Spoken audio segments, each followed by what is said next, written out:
The Omnissiah's light dims when the forges grow cold. I understand this now, though I did not always. That my designation was Magos Explorator Sigma-Hexadus-Twelve, overseer of primary production on Forge World Metalica IX. I measured my devotion in tonnage, my faith in output quotas, my prayers in the rhythm of manufactorum pistons. I believed the forges would burn forever, that the machine god's blessings were inexhaustible. I was wrong. This is the account of how a world dies, not in fire or conquest, but in silence, in cold metal, in empty corridors, where machinery once sang the Omnissiah's glory. I remember the heat. That is what I remember first, and most clearly, before everything else. The heat of Metalica IX was not merely warmth, not simply elevated temperature measured in degrees Celsius. It was a physical presence, a manifestation of the machine god's favor that pressed against you from every direction simultaneously. 300 degrees in the outer manufactorums, 500 in the plasma forges, temperatures that would have reduced unaugmented human flesh to ash and bone within seconds. Yet through the blessings of the Omnissiah and the modifications of the cult Mechanicus, we endured, more than endured.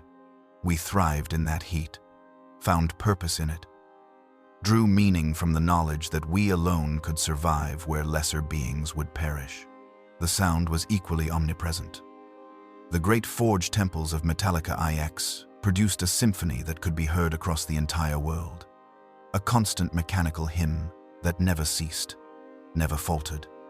50 billion souls dedicated to production, 15,000 major manufactorums, 600 forge temples.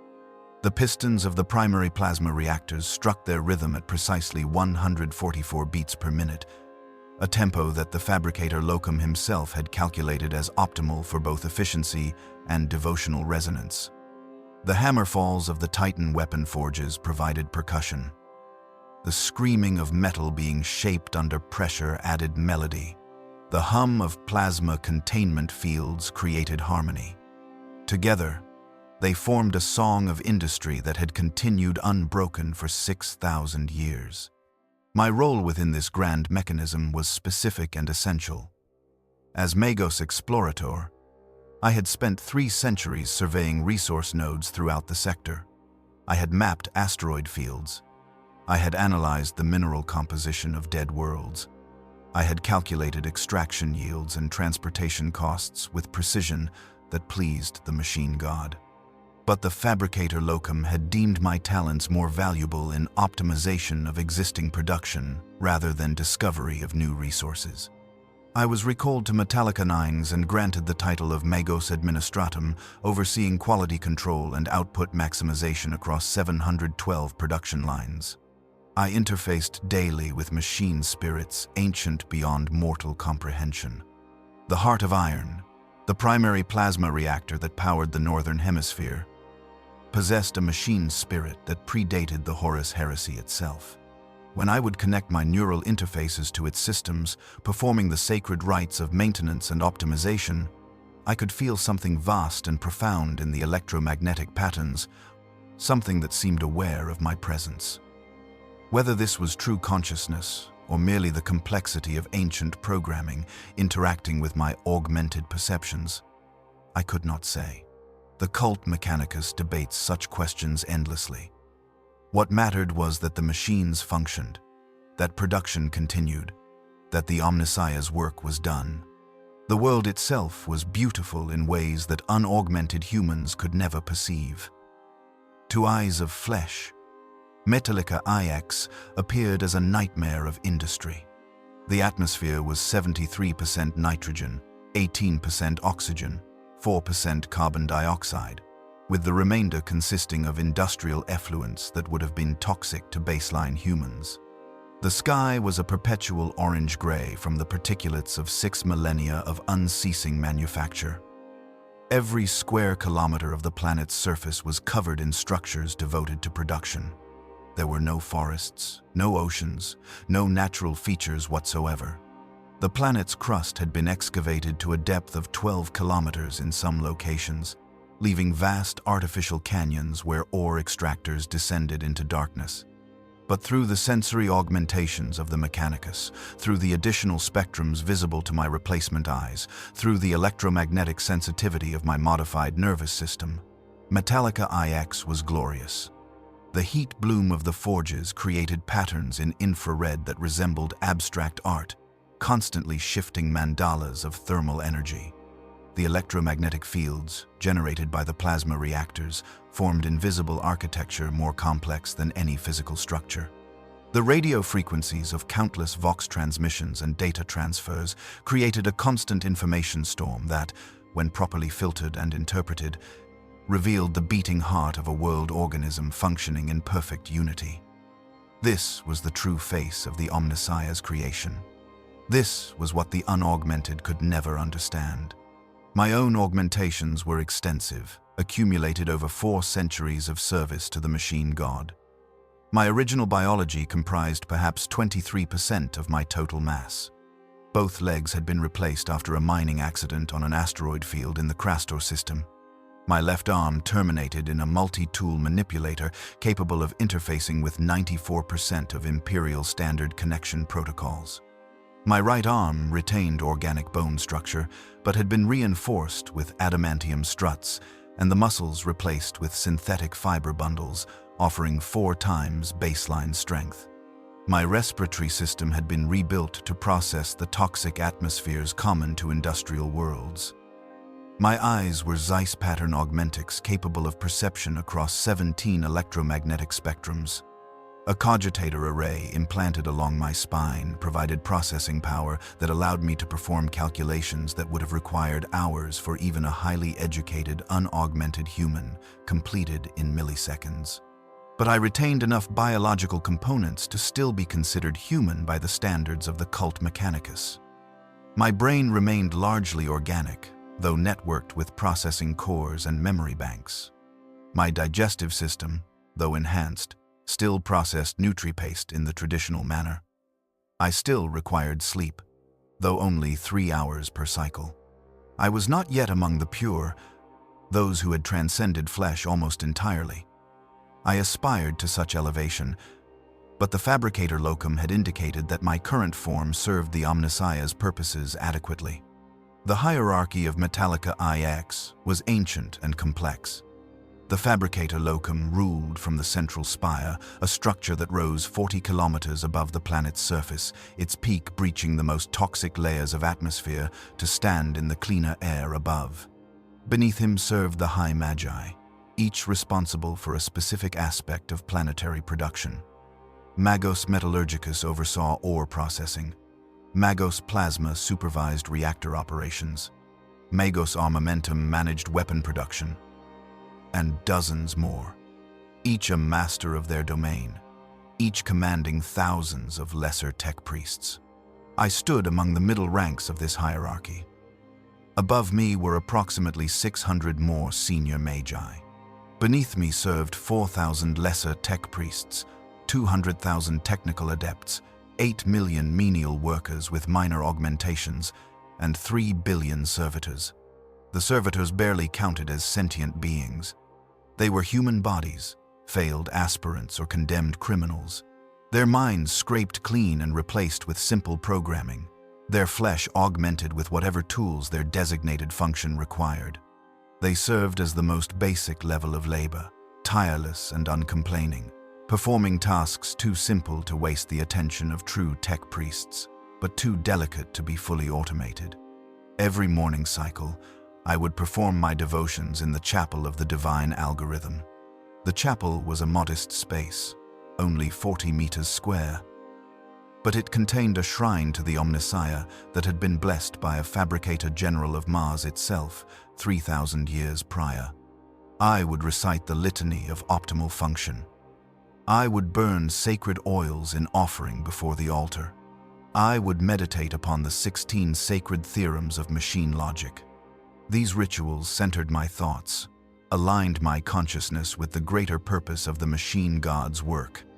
Then I would proceed to my primary duty station in Manufactorum Complex, Epsilon 7. My responsibility encompassed the production of plasma reactor components destined for Imperial Navy vessels. Precision was paramount. A flaw in a plasma containment coil could result in catastrophic failure. A ship lost, thousands of souls consigned to the void. Therefore, every component underwent inspection at 7 different stages of production. I personally reviewed the final quality assessments, my augmented vision detecting flaws measured in microns, my neural implants calculating stress tolerances and failure probabilities. Production quotas were sacred obligations. The administratum on distant Terra declared what was required, and we complied. 70,000 plasma reactor assemblies per solar year, 15 million bolter rounds per day, 2,000 chainsword blades per hour. The numbers were constant, unforgiving, absolute. Meeting quota was the baseline expectation. Exceeding quota brought honor to the Forge world and pleased the Omnissiah. Failing to meet quota was unthinkable, a failure that would bring shame and possible censure. I had served on Metalica IX for 163 years before I noticed the first anomaly. It was minor, easily dismissed. The excavation teams in mining complex Theta-12 reported that a particularly rich vein of adamantium ore had terminated earlier than geological surveys predicted. The surveys had indicated the vein should continue for another 800 meters. Instead, it ended at 620 meters, a discrepancy of 22.5%. Concerning, but well within acceptable variance for geological prediction. The mining teams compensated by opening new shafts into adjacent areas. Production was not affected. I filed the report in the standard manner and thought little more of it. Geological surveys were predictions, not certainties.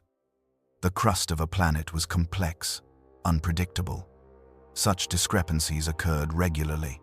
3 solar years later, a similar report arrived from mining complex Omicron 4. A major deposit of rare earth elements had been exhausted ahead of projections. Again, the teams compensated. Again, production continued uninterrupted. I noted the pattern but attributed it to conservative estimation in the original surveys. Perhaps the surveyor Magi had overestimated yields to appear more successful. Such politics were not uncommon in the Mechanicus hierarchy. It was not until the 5th such report, in the 8th year of my service as Magos Administratum, that I began to perceive the larger pattern. 5 major resource nodes, all exhausted ahead of schedule, all by margins between 15 and 25%. I requested access to the comprehensive geological database, the master survey that mapped every known mineral deposit across the entire planet. What I discovered troubled me deeply. When I compiled the data from the past 50 years, a clear trend emerged. Resource extraction was proceeding at expected rates, but the total reserves were declining faster than the extraction rates alone could account for. The discrepancy was small, only 3 to 4% annually, but compounding over decades. I performed calculations, projecting forward under various scenarios. The results were disturbing regardless of which assumptions I used. I brought my findings to Magos Geologis, the tech priest responsible for planetary resource management. He was ancient even by Mechanicus standards, having served for over 6 centuries. Most of his original biology had been replaced. He existed primarily as a consciousness distributed across multiple cogitator cores, housed in an armored case mounted on track units. He reviewed my data with the cold logic I expected from one so elevated. "Your analysis is mathematically sound," he transmitted via data pulse. "I have been aware of this trend for approximately 80 years. "Then you understand the implications," I responded. "I understand that Metalica IX has been producing at current levels for 6,000 years. I understand that no resource is infinite. I understand that eventually, extraction will become uneconomical. However, projections indicate we have between 2 and 3 centuries before production must decline significantly. This is not an immediate crisis. 2 to 3 centuries is not infinite, I argued. Should we not report this to the fabricator locum? Begin planning for resource diversification? Increase imports from other systems? Magos Geologis was silent for several seconds, an eternity for a consciousness that operated at computational speeds. You are relatively young in the service of Metalica IX, he finally transmitted. You have not yet learned the political realities. The fabricator locum is aware. The high magi are aware. But to formally acknowledge this truth would be to admit weakness. To request increased resource imports would be to reveal our dependency. Other Forge worlds would leverage this knowledge against us in competition for contracts and prestige. The fabricators on Mars would view us as failing in our sacred duty to maintain production. Our tithes might be redistributed to other Forge worlds deemed more reliable. So we simply continue until the crisis becomes undeniable. We continue until the Omnissiah provides guidance. We trust in the machine god's wisdom. And we maintain the fiction that Metalica IX will produce eternally, because the alternative is unacceptable. I disconnected from the data conference troubled. The logic was sound from a political perspective. The Mechanicus operated on principles of reputation and proven capability. A Forge world that admitted its resources were finite would lose standing. But the logic failed when confronted with physical reality. Mathematics did not care about politics. Geology did not bend to reputation. The resources were depleting. Eventually, that truth would force itself upon us regardless of what we chose to acknowledge. I returned to my duties, but the knowledge haunted my processes. I looked at the great manufactorums with different perception. Each component produced consumed raw materials. Each kilogram of steel, each gram of precious metals, each unit of rare earth elements drew from reserves that would not last forever. The mighty forge temples were not eternal monuments to the machine god's glory. They were parasites slowly consuming their host. Still, I performed my duties without complaint. I inspected components. I optimized production lines. I offered my prayers to the Omnissiah. The quotas were met. The tithes were paid. The Imperium received its weapons and machinery. And deep beneath the surface, in darkness where extraction servitors labored endlessly, the planet's wealth slowly diminished, unmourned and largely unnoticed. The crisis announced itself not with dramatics but with spreadsheets and data logs. 16 years after my conversation with Magos Geologis, mining complex Theta-12 filed a report that could not be dismissed or rationalized away. The complex had been forced to shut down entirely. Every viable vein within economical extraction distance had been exhausted. The complex had operated for 4,700 years. Now it produced nothing but consumed power for its life support and maintenance systems. The fabricator locum ordered the complex decommissioned. 3 million workers were relocated to other facilities. The servitors were repurposed. The machinery was either transferred to active sites or placed in long-term storage. The complex itself was sealed, its tunnels collapsing slowly under the pressure of kilometers of rock above. A 4,000-year legacy ended with administrative efficiency and no ceremony whatsoever. I attended the final decommissioning as part of my administrative duties. I had never visited Theta-12 during its operational period. There had been no reason. It had met its quotas reliably for millennia. But witnessing its closure, I felt something my emotional dampeners struggled to suppress. Grief, perhaps, or recognition of mortality. The main extraction chamber was vast enough to house a Titan. Elevator shafts descended 12 kilometers into darkness. The walls were scarred by millennia of mining, marked with the designations of excavation teams long since recycled into servitors or granted the peace of final rest. Emergency lighting cast everything in amber half-shadows. The air was cold.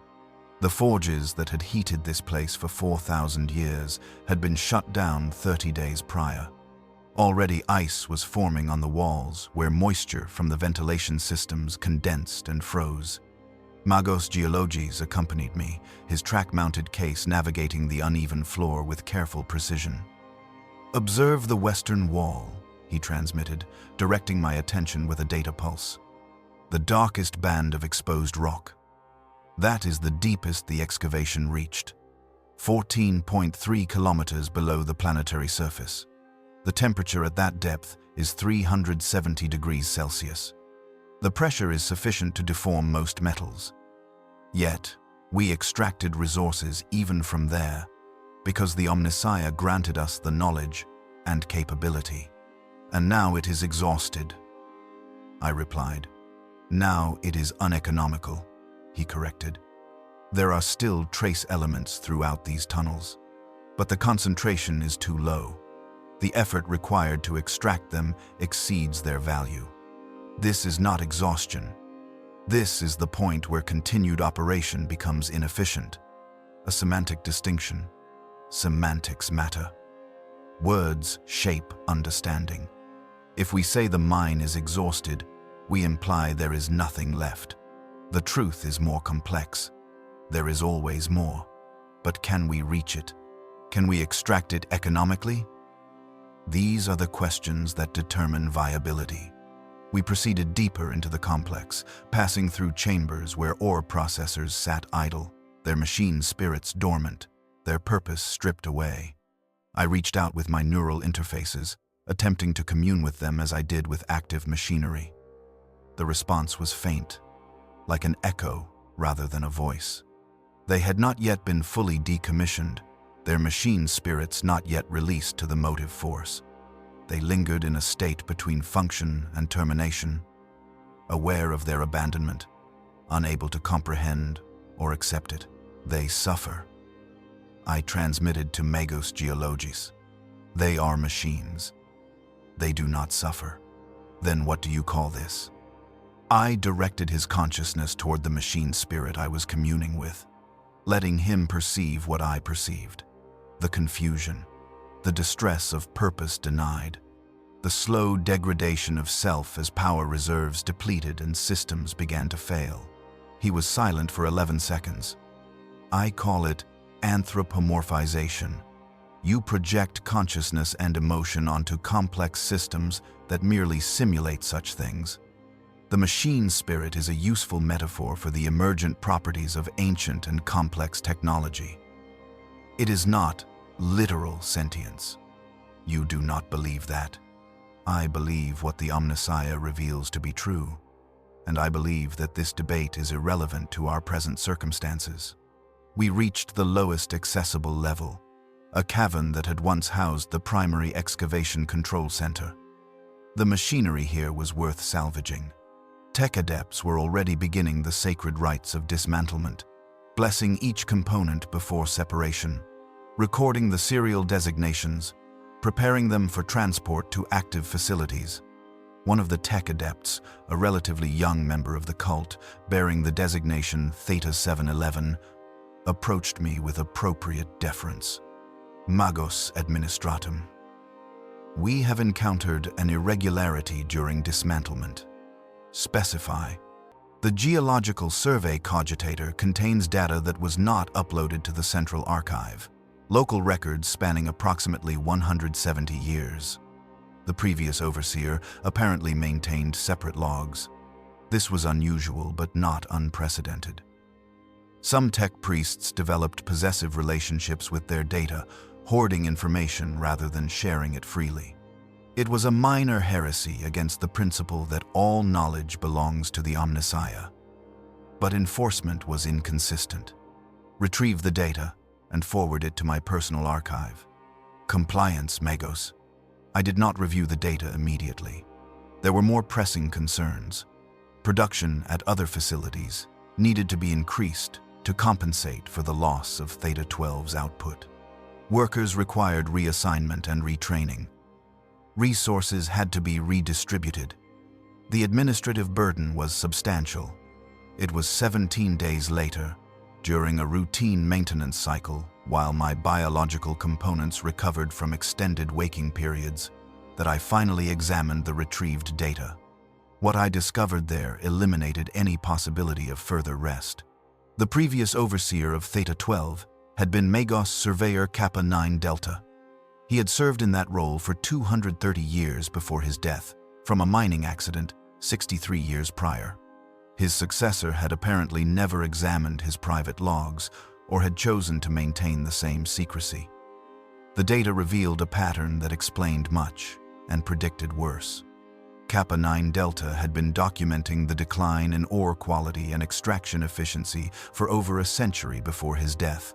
His logs contained detailed projections, comprehensive analyses, and increasingly desperate proposals for addressing what he termed the depletion crisis. He had submitted reports to Magos Geologis. He had requested meetings with the High Magi. He had compiled evidence that should have prompted immediate action. All of his warnings had been acknowledged and filed. None had resulted in policy changes. His final log entry, recorded 3 days before the accident that killed him, was particularly disturbing. I have come to understand that my warnings are unwelcome, not because they are inaccurate, but because they are accurate. The High Magi know the truth of our situation. They have known for centuries. But to act upon this knowledge would require admitting weakness, requesting aid, accepting diminished status among the Forge worlds. Political considerations outweigh physical reality. We will continue producing until continuation becomes impossible, and then we will face catastrophe unprepared. I am too old and too insignificant to change this trajectory. I can only document it, in hope that someday someone will learn from our failure. I transmitted the data to Magos Geologis immediately, despite the hour being outside normal communication protocols. His response came within seconds. You have discovered what I already knew. Kappa 9 Delta was thorough and correct in his assessments. His death was unfortunate. His death was convenient. I transmitted before I could restrain the implication. Accidents in deep mines were common, but the timing, just as his warnings were becoming more strident, seemed suspicious. Accuse carefully, Magos Administratum. The investigation concluded that servo skull monitoring detected a structural instability that resulted in a collapse. 9 workers and 2 tech adepts died alongside him. Unless you have evidence suggesting otherwise, I recommend accepting the official determination. I did not have evidence. Only suspicion. Only the uncomfortable recognition that silencing an inconvenient truth-teller might appeal to those invested in maintaining comfortable fictions. What happens when other complexes reach the same point? I transmitted instead. We adapt. We compensate. We continue. For how long? Until continuation is impossible. Then we discover what comes after. The conversation terminated. I was left with comprehensive data documenting our slow decline and no authority or ability to change our trajectory. I began conducting my own survey, utilizing my administrative access to compile production data from across the entire Forge world. The pattern was undeniable once I assembled it properly. 16 major mining complexes had closed in the past 2 centuries. 47 more were operating at reduced capacity due to declining ore quality. Extraction costs had increased by 37% over the same period, even as output remained nominally stable, maintained only through increased effort and reduced profit margins. I calculated projections under various scenarios. Optimistic assumptions gave us perhaps 150 years before production would decline precipitously. Pessimistic but realistic assumptions suggested 70 to 90 years. Worst-case scenarios, accounting for potential cascade failures if critical resources were exhausted simultaneously, suggested we might have as little as 50 years of viable operation remaining. 50 years. A single human lifetime. Less than 1% of Metalica IX's operational history. A cosmic eye blink. I brought my findings to my immediate superior, Magos Fabricatus 85, who oversaw all quality control operations. He reviewed my data with the dispassionate efficiency I had come to expect from the Mechanicus hierarchy. "Your analysis is mathematically sound," he concluded. "What response do you propose?" End quote. "We must increase resource imports immediately. Establish mining operations on unpopulated worlds and nearby systems. Reduce our production quotas to sustainable levels. Begin transitioning to a model where Metalica IX serves as an assembly world rather than a complete production facility. And how do you propose we accomplish this?" The Imperium does not reduce quotas. The Administratum on Terra does not care about our resource constraints. They care only that their orders are fulfilled. If we reduce production, they will reduce our allocations of raw materials, which will further decrease production, creating a death spiral. If we request increased imports, other Forge worlds will exploit our weakness, offering to fulfill contracts we can no longer manage. We would be diminished, possibly dissolved entirely. Our remaining assets distributed among worthier facilities. So we simply continue toward inevitable collapse? We continue because continuation is possible. When continuation becomes impossible, those with greater authority will determine the response. This is not our decision to make. Then whose decision is it?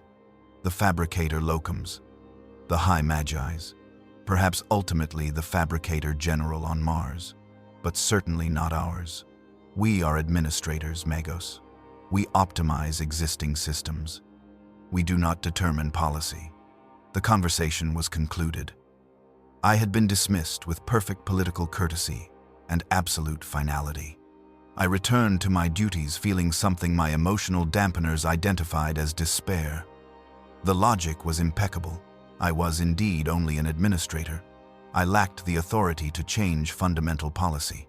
But I possessed knowledge that seemed to demand action, and no outlet for that impulse. Production continued. Quotas were met. The forges burned bright and hot, consuming resources at the same relentless pace they had maintained for 6,000 years. Workers labored. Servitors fulfilled their programming. Tech priests performed their sacred duties. And deep in the planetary archives, my report joined hundreds of similar warnings, all acknowledged, all filed, all ignored. 3 years later, mining complex Omicron 4 filed for decommissioning, then Delta 17, then Sigma 23. The closures accelerated. Each time, workers were relocated. Each time, machinery was salvaged. Each time, the Fabricator Locum issued pronouncements about optimization and efficiency rather than admitting the underlying cause. And each time, I watched the forges burn and calculated how many years remained before the fuel was exhausted. Time became a weapon turned against us. Not the sudden violence of a blade or the instant devastation of a plasma weapon, but the slow erosion of water against stone, imperceptible in any single moment, yet catastrophic across decades. 43 years after the closure of Theta-12, production output had declined by 8% across all categories. The decline was gradual enough that any single year's variance could be attributed to normal fluctuation. Workers fell ill. Machinery required unexpected maintenance. Transport delays affected supply chains. 1,000 small explanations obscured the larger truth that our capacity was simply diminishing. The Administratum on Terra noticed.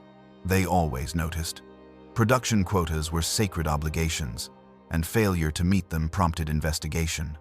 An adept of the Divisio Logistica arrived aboard a transport vessel, accompanied by 30 scribes and a full company of Tempestus scions as security.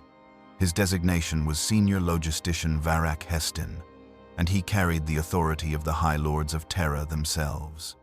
I was summoned to attend his audit of Manufactorum Complex Epsilon 7, my primary area of responsibility. He appeared precisely as the bureaucratic stereotype suggested. A thin man with pale skin from decades aboard void ships and orbital stations, augmented with only basic cogitators for calculation and record-keeping, wearing the crimson robes of his office. His eyes, however, were sharp and intelligent, behind wire-frame spectacles. an affectation that seemed deliberately anachronistic. Magos Administratum Sigma-Hexadus-Twelve, he greeted me with proper formality. Your complex has maintained exemplary records. Production variance is within acceptable tolerances. Quality control reports indicate no significant defects. Yet somehow, your output has declined by 0.73% annually for the past 9 years. Resource availability has become challenging, I replied, choosing words carefully. Ore quality from our primary suppliers has declined. We have compensated by increasing refining processes, but this adds time to production cycles. Your primary suppliers are your own mining complexes. Correct. Then the problem originates internally to Metalica IX, not with external supply chains. That is an accurate assessment. Heston consulted a data slate, scrolling through information with practiced efficiency. 47 mining complexes have been decommissioned in the past half-century. 63 more operate at reduced capacity. These are not minor facilities but major production nodes that have operated for millennia. What is the underlying cause? I glanced at Magos Explorator-Sigma-Hexadus-Twelve, who had accompanied me to this audit. He remained impassive, offering no guidance. The decision of what to reveal was mine alone.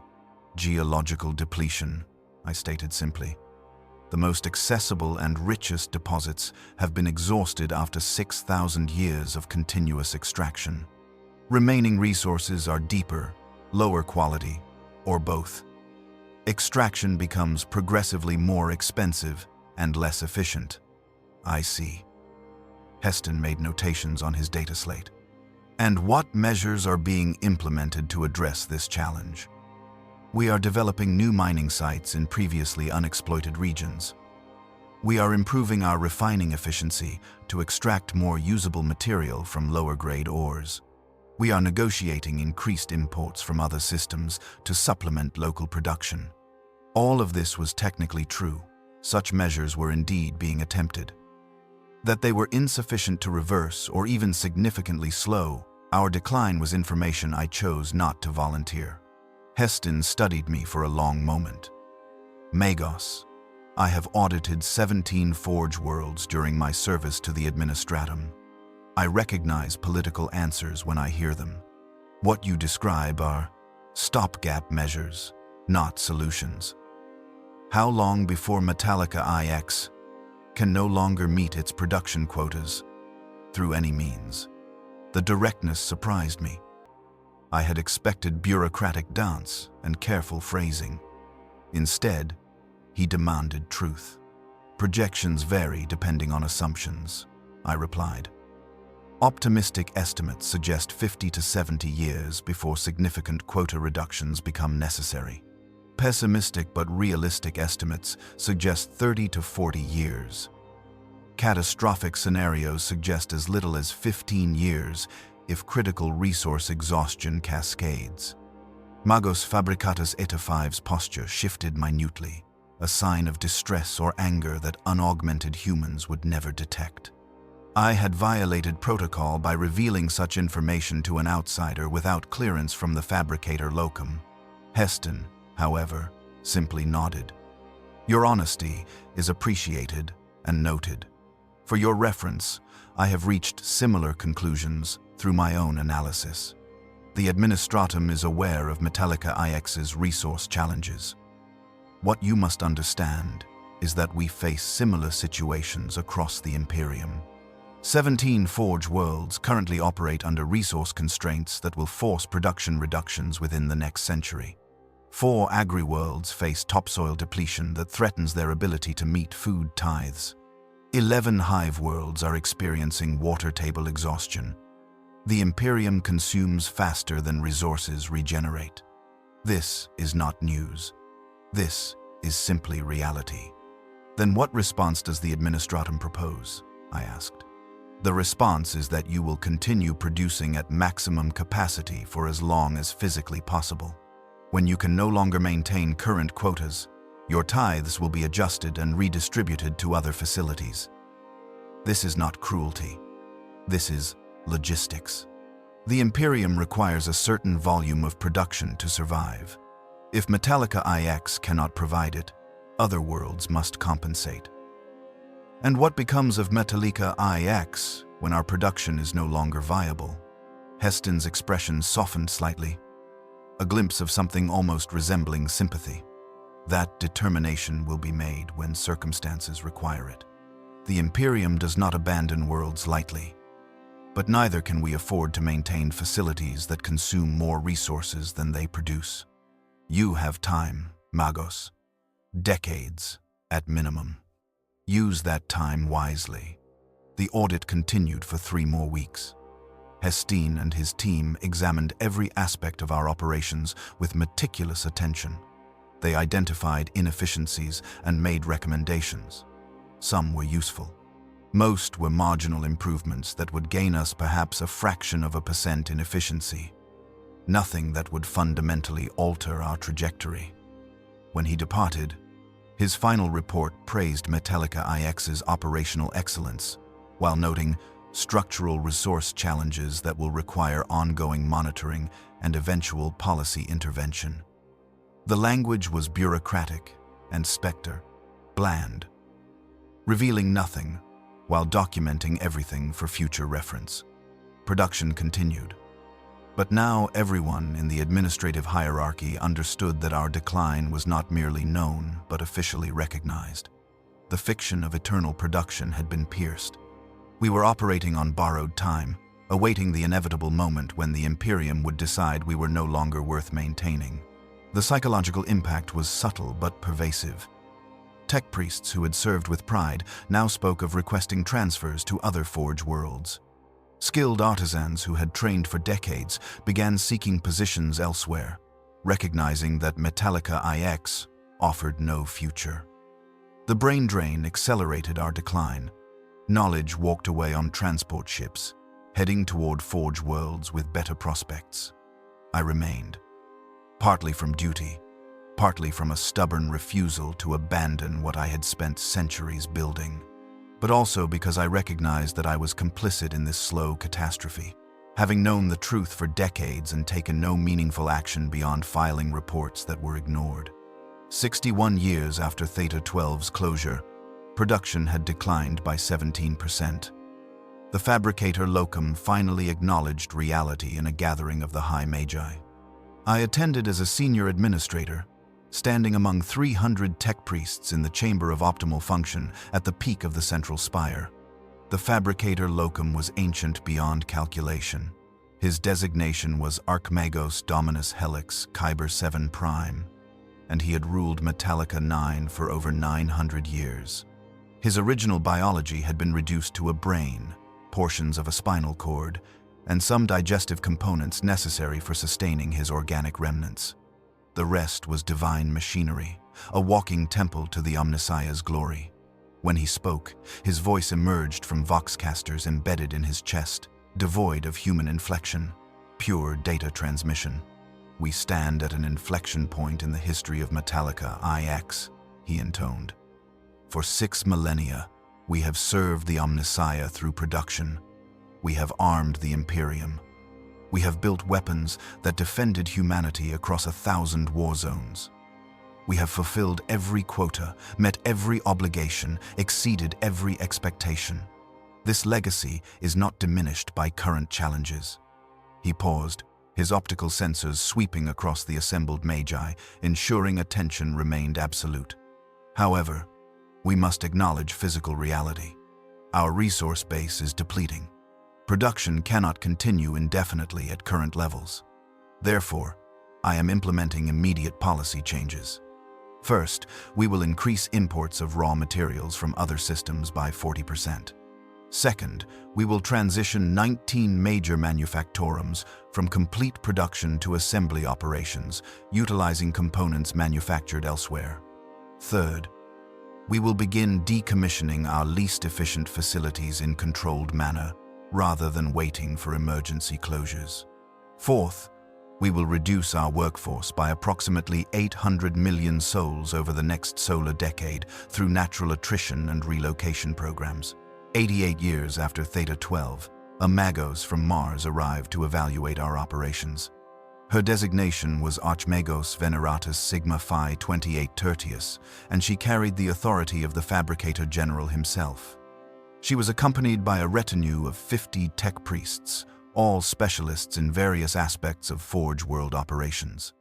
Her evaluation lasted 4 months. She examined everything from our deepest mines to our highest manufactorums. She reviewed centuries of production records. She interviewed hundreds of tech priests and analyzed our complete resource inventory. When she finally delivered her assessment to the Fabricator Locum, he permitted senior magi to attend. I stood among them, dreading what I knew she would say. Metalica IX has served the Omnissiah with distinction for 6,000 years, she began. Her voice modulated through advanced vox systems that made each word crystalline and precise. Your production quality remains exemplary. Your technical expertise is beyond question. Your devotion to the machine god is evident in every aspect of operations. She paused, and in that silence, we all understood what followed. However, the physical reality is undeniable. Your resource base is depleted beyond recovery. Current production levels are maintained only through subsidies from Mars and imports that cost more than your output generates.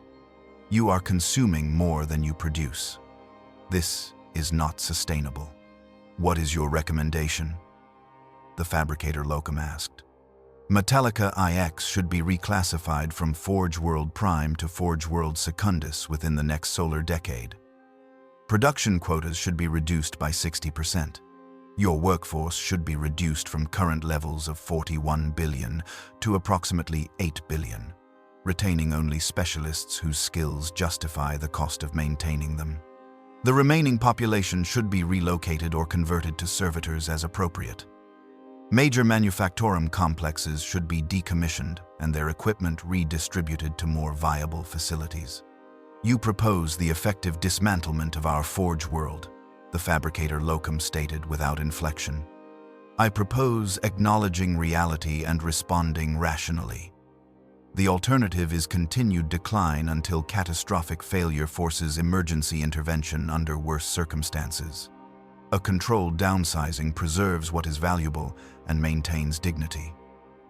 Collapse would destroy both.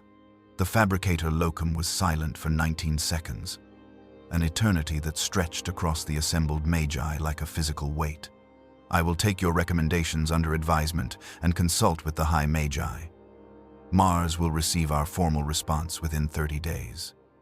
Magos Veneratus Sigma-Phi 28 Tertius departed 3 days later. Her report was comprehensive, damning, and absolutely correct. We were dying, and denying it served no purpose. The response from the Fabricator Locum came 27 days later. He rejected the recommendation for immediate reclassification. He negotiated a compromise. Production quotas would be reduced by 30% over the next 2 decades. Workforce reductions would proceed gradually, rather than precipitously, and Metalica IX would retain its Forge World Prime status for at least 50 more years, giving us time to demonstrate we could stabilize at lower but sustainable production levels. It was a political victory that changed nothing fundamental. We had bought time at the cost of acknowledging our decline. The forges would continue burning, but their light was dimming. Eventually, inevitably, they would gutter and die. I continued my duties with the same efficiency I had always maintained. But now I watched the manufactorums with different understanding. These were not eternal monuments. They were temporary constructs built by human effort, sustained by finite resources, doomed to eventual silence. The machine god was not angered by this truth. The Omnissiah understood mortality. Perhaps that was the test, accepting that even our greatest works were transient and serving faithfully regardless. The first scavengers came disguised as merchants. They arrived aboard a vessel bearing the insignia of rogue trader House Belisarius, a dynasty with ancient charters granting them authority to operate beyond the Imperium's normal restrictions.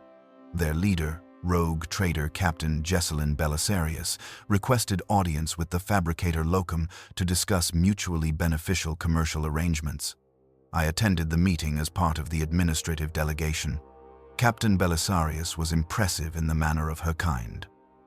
Augmented for longevity but retaining human appearance, wearing armor worth more than most planetary defense budgets, carrying herself with the casual arrogance of one who commanded wealth and power beyond most imperial officials. Her retinue included a seneschal, 3 bodyguards in Terminator pattern armor, and a tech priest bearing the sigil of the Lathe Worlds. Fabricator Locum. She greeted him with appropriate respect. House Belisarius has served the Imperium for 8,000 years. We have maintained profitable relationships with 17 Forge Worlds across 4 segmentums. We understand that Metalica IX faces resource challenges. We are prepared to offer solutions. Specify your proposal. The Fabricator Locum intoned. We control mining operations on 6 resource-rich worlds in the Halo Stars region. Extremely high-grade ores, rare earth elements, adamantium deposits of exceptional purity. We can supply Metalica IX with raw materials at competitive rates, delivered reliably, despite warp current instabilities. The Imperium already provides us with resource allocations that are insufficient, as evidenced by your declining production. We offer supplementary supply that would allow you to stabilize output without depending entirely on the Administratum's generosity. The Fabricator Locum processed this for several seconds. What compensation do you require? Captain Belisarius smiled. A calculated expression that revealed augmented teeth designed for both aesthetic appeal and combat functionality. We are interested in acquiring certain equipment that Metalica IX is decommissioning. Plasma reactor cores, Forge Temple machinery, mining equipment from closed facilities. Items that no longer serve your purposes but retain significant value. We would offer favorable exchange rates. Raw materials you need for equipment you are discarding anyway. It was a reasonable proposal on the surface. We were indeed decommissioning facilities. The equipment was being placed in storage or, in some cases, simply abandoned. Selling it would generate resources we needed. But something in the arrangement troubled me. The equipment she described was sacred. It had served the machine god for millennia. To sell it to a merchant, even one with legitimate imperial authority, felt like betrayal. I will consult with the High Magi, the Fabricator Locum stated. You will receive our response within 1 solar week. The debates among the High Magi were intense. Some argued that maintaining our Forge World's operation justified any measure, including selling sacred machinery. Others insisted that such equipment belonged to the Mechanicus, that even decommissioned, it should remain under our control or be transferred to other Forge Worlds rather than sold to outsiders. Economic reality prevailed over religious sentiment. The contract was approved. House Belisarius would provide raw materials in exchange for equipment from decommissioned facilities. The first shipments arrived within 3 months. The quality was as promised. High-grade ores that our refineries could process with exceptional efficiency. For a brief period, production actually increased, but the cost was paid in pieces of our soul. I witnessed the dismantlement of Forge Temple Primus in mining complex Theta-12, the facility where I had first understood our decline. The great plasma forges that had burned for 4,000 years were carefully disassembled by House Belisarius tech crews. Each component was catalogued, blessed with minimal ceremony, and loaded onto cargo haulers. The machine spirits were not given proper rites of decommissioning. They were simply powered down and packed away like spare parts. I performed what rites I could without authorization, whispering litanies to the dormant machine spirits, asking the Omnissiah's forgiveness for this indignity. Whether anyone heard, whether it mattered, I could not determine. Captain Belisarius herself supervised some of the salvage operations. I encountered her in the main extraction chamber, watching her crews work with professional efficiency. "You disapprove," she stated without preamble. "I can see it in your posture, even through all that augmentation. This machinery is sacred. All machinery is sacred to the Mechanicus. That's why you have so much trouble letting go of it." She gestured at the forge being dismantled. "That equipment will serve the Omnissiah in new locations, processed and rebuilt, put to work on worlds that still have resources to exploit. Is that not better than leaving it here to rust in abandoned tunnels? It should remain with the Mechanicus. It should be transferred to another Forge world, not sold to merchants."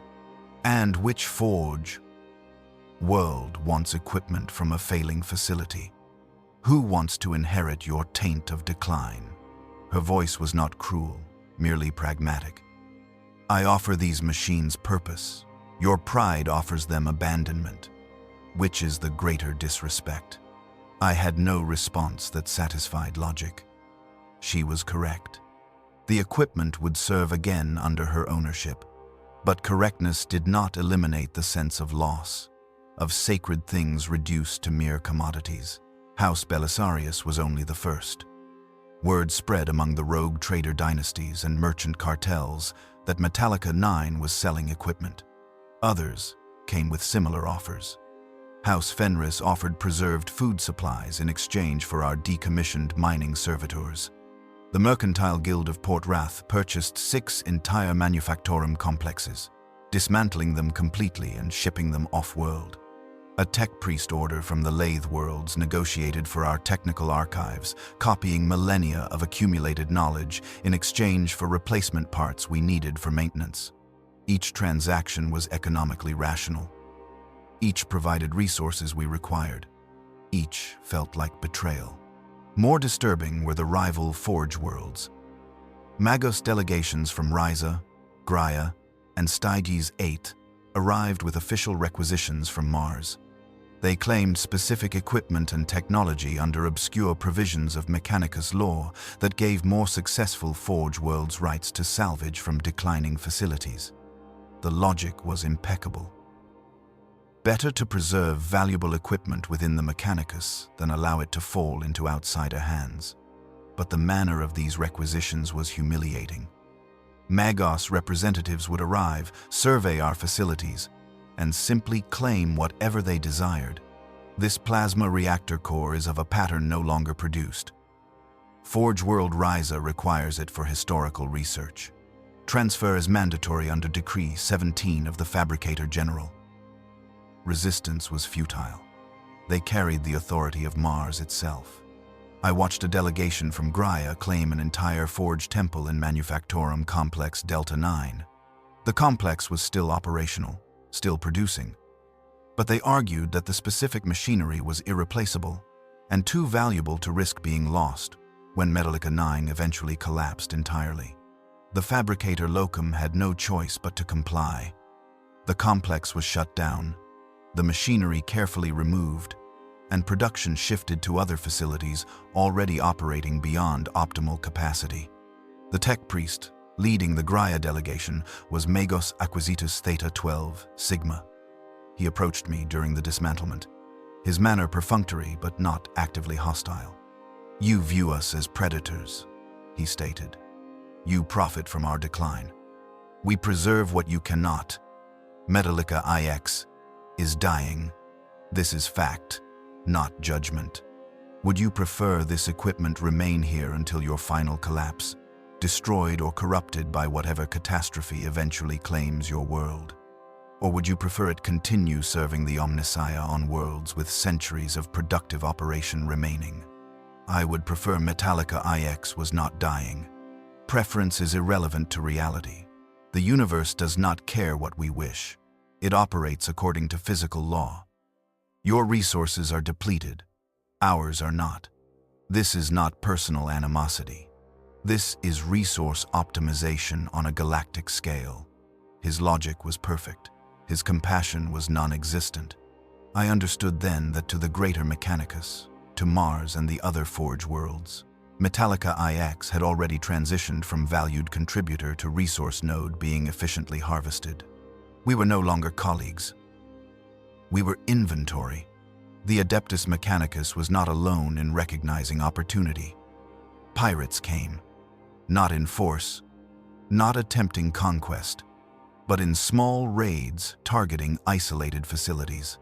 A storage depot containing rare earth elements was hit by what appeared to be a privateer vessel, its crew killing 3 tech adepts and making off with materials worth significant resources. A convoy transporting equipment between complexes was ambushed by raiders who disappeared into the asteroid fields before our defense forces could respond.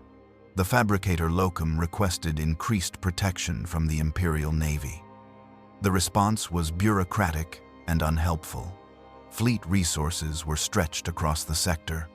Metalica IX's declining strategic importance meant we were low priority for defense allocations. We would receive protection when available, but guarantees could not be provided.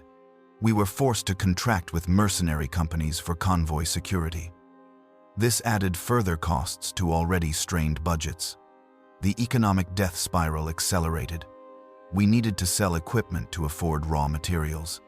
We needed to import raw materials to maintain production. We needed production to generate income to pay for security. Each component of the system was interconnected, and each was failing. 103 years after Theta 12's closure, a more insidious threat emerged. A cult appeared among the menial workers in habitation block Omega 16. They called themselves the Seekers of the Perfect Union, and their doctrine was a twisted perversion of Mechanicus theology. They preached that the Omnissiah had abandoned Metalica IX because we had failed in our devotion, that true service required transcendence of the flawed Mechanicus hierarchy. The cult was discovered when a routine inspection found a hidden shrine in an abandoned sublevel of the habitation block. The shrine contained machinery that had been modified in ways that violated sacred protocols. Symbols were inscribed that resembled the iconography of the Dark Mechanicum, the traitor tech priests who had sided with Horus during the ancient heresy. I participated in the investigation as part of my administrative duties. What we found was deeply disturbing. The cult had approximately 400 members, all menial workers who had faced reduction in status or termination. They had been recruited by a charismatic leader who claimed to be a prophet of the true machine god, one who promised that embracing forbidden knowledge would restore Metalica IX to glory.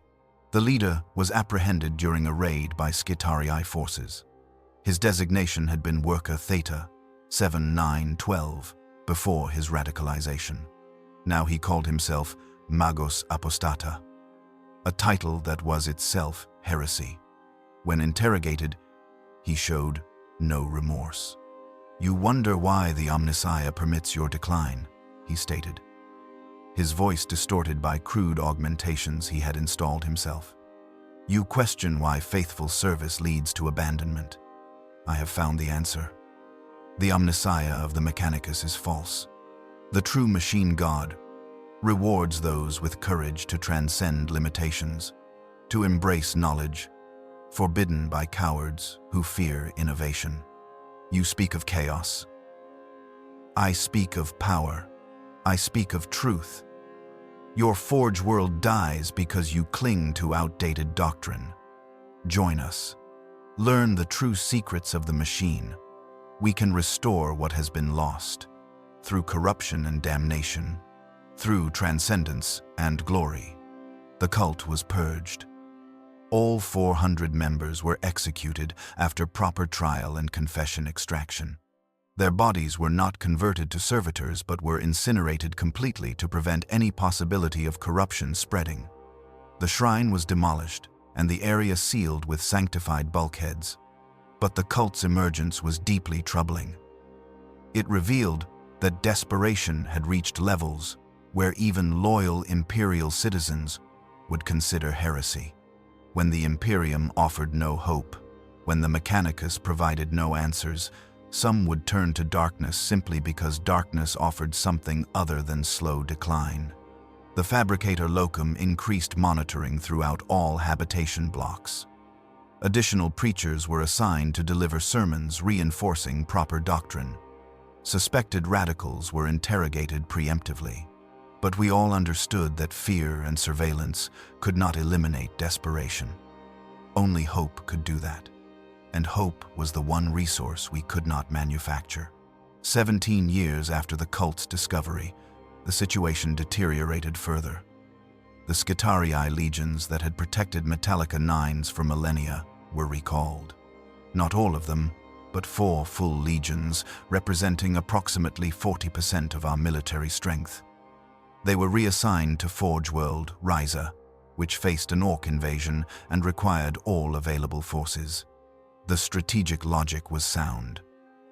Ryza was a more valuable asset than Metalica IX. Defending it took priority, but the withdrawal left us vulnerable. Our remaining Skitarii forces were sufficient for internal security, but inadequate for defense against serious external threats. And the external threats were circling. Reports reached us of Xenos scouting vessels surveying our system. Orc kill cruisers had been detected in nearby systems, following the currents of their endless wag across the sector. Dark Eldar raiding parties had struck 2 nearby systems, taking slaves and plunder before disappearing into the webway. We were weakened prey in a universe of predators. I continued my duties because duty was all that remained. I inspected production lines that operated at reduced capacity. I supervised the dismantlement of facilities that had once been my pride. I watched sacred machinery sold or seized, loaded onto ships, and carried away to serve elsewhere. Each loss diminished us. Each transaction confirmed our irrelevance. At night, during my minimal rest cycles, I would sometimes access the historical archives and review recordings from Metalica IX's glory days. I would watch footage of the forges burning at full capacity, producing enough weapons to equip entire crusade fleets. I would read accounts of battles where our titans strode across alien worlds, bearing weapons we had crafted with our own manipulators. I would see images of tech priests who had served with pride and confidence, certain of their purpose and their world's eternal significance. Those days were gone.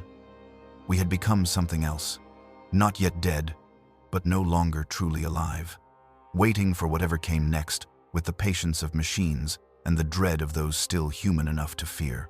The attack came 127 years after Theta 12's closure, during a period when our defenses were at their weakest. 3 Skitarii legions had been withdrawn. Our orbital defense platforms operated at 60% capacity due to maintenance backlogs and parts shortages. Our sensor arrays, which should have detected incoming threats at the system's edge, had degraded from centuries of deferred maintenance. We received 7 minutes warning, 7 minutes between detection and impact. The enemy was a warband of the Dark Mechanicum, traitor tech priests who had sided with the ruinous powers during the Horus Heresy and had spent 10 millennia perfecting blasphemous technologies in the Eye of Terror. They emerged from the warp at the system's inner edge, far closer than should have been possible. Their vessels twisted amalgamations of technology and demonic corruption. The warband was led by a being who called himself Arch-Heretic Malistrum the Unbound. His flagship, a desecrated forge ship named the Iron Blasphemy, led a fleet of 7 corrupted vessels and dozens of smaller raiders. They transmitted demands before they even reached orbital range. Children of the false Omnissiah. His voice came through every Vox channel simultaneously, overriding our security protocols with contemptuous ease. You have labored in ignorance for millennia, serving a corpse god and his rotting imperium. Your forge world dies because you cling to obsolete doctrine. I offer enlightenment. I offer power. I offer the true gifts of the machine god, unshackled from Martian dogma. Surrender your forge temples and archives. Join us in glorious apostasy, or burn in the flames of your own obsolescence. The Fabricator Locum's response was transmitted on all frequencies. Metalica IX acknowledges no authority but Mars and the Omnissiah. Your heresy will find no purchase here. In the name of the machine god, you are anathema. Depart or be destroyed. Maelstrom's laughter was a sound of corrupted Vox systems and something worse, something that made my auditory processors spike with feedback. Destroyed? By what? Your depleted defenses? Your skeleton garrison? We have watched your decline for decades. We know your weakness. We come not as conquerors, but as inevitability. The iron blasphemy opened fire. Lance strikes burned through our orbital defenses with horrifying efficiency. 3 defense platforms were destroyed in the first salvo. A 4th was crippled, venting atmosphere and debris as its crew died in the void. Our remaining platforms returned fire, but their weapons were underpowered, undermanned, and poorly maintained. Shots that should have penetrated shields were absorbed or deflected. The enemy fleet moved into bombardment position with practiced precision. They knew exactly where to strike. Sensor arrays were targeted first, blinding us. Communication relays were hit second, fragmenting our coordination. Power generation facilities were struck third, crippling our ability to maintain shields over critical structures. I was in Manufactorum Complex Epsilon 7 when the first bombardment reached the surface. The impact was 5 kilometers distant, but the shockwave shattered viewports and knocked servitors offline throughout the facility. Emergency klaxons screamed. Damaged machinery vented steam and toxic chemicals. Workers fled in panic toward shelters that had not been properly maintained in decades.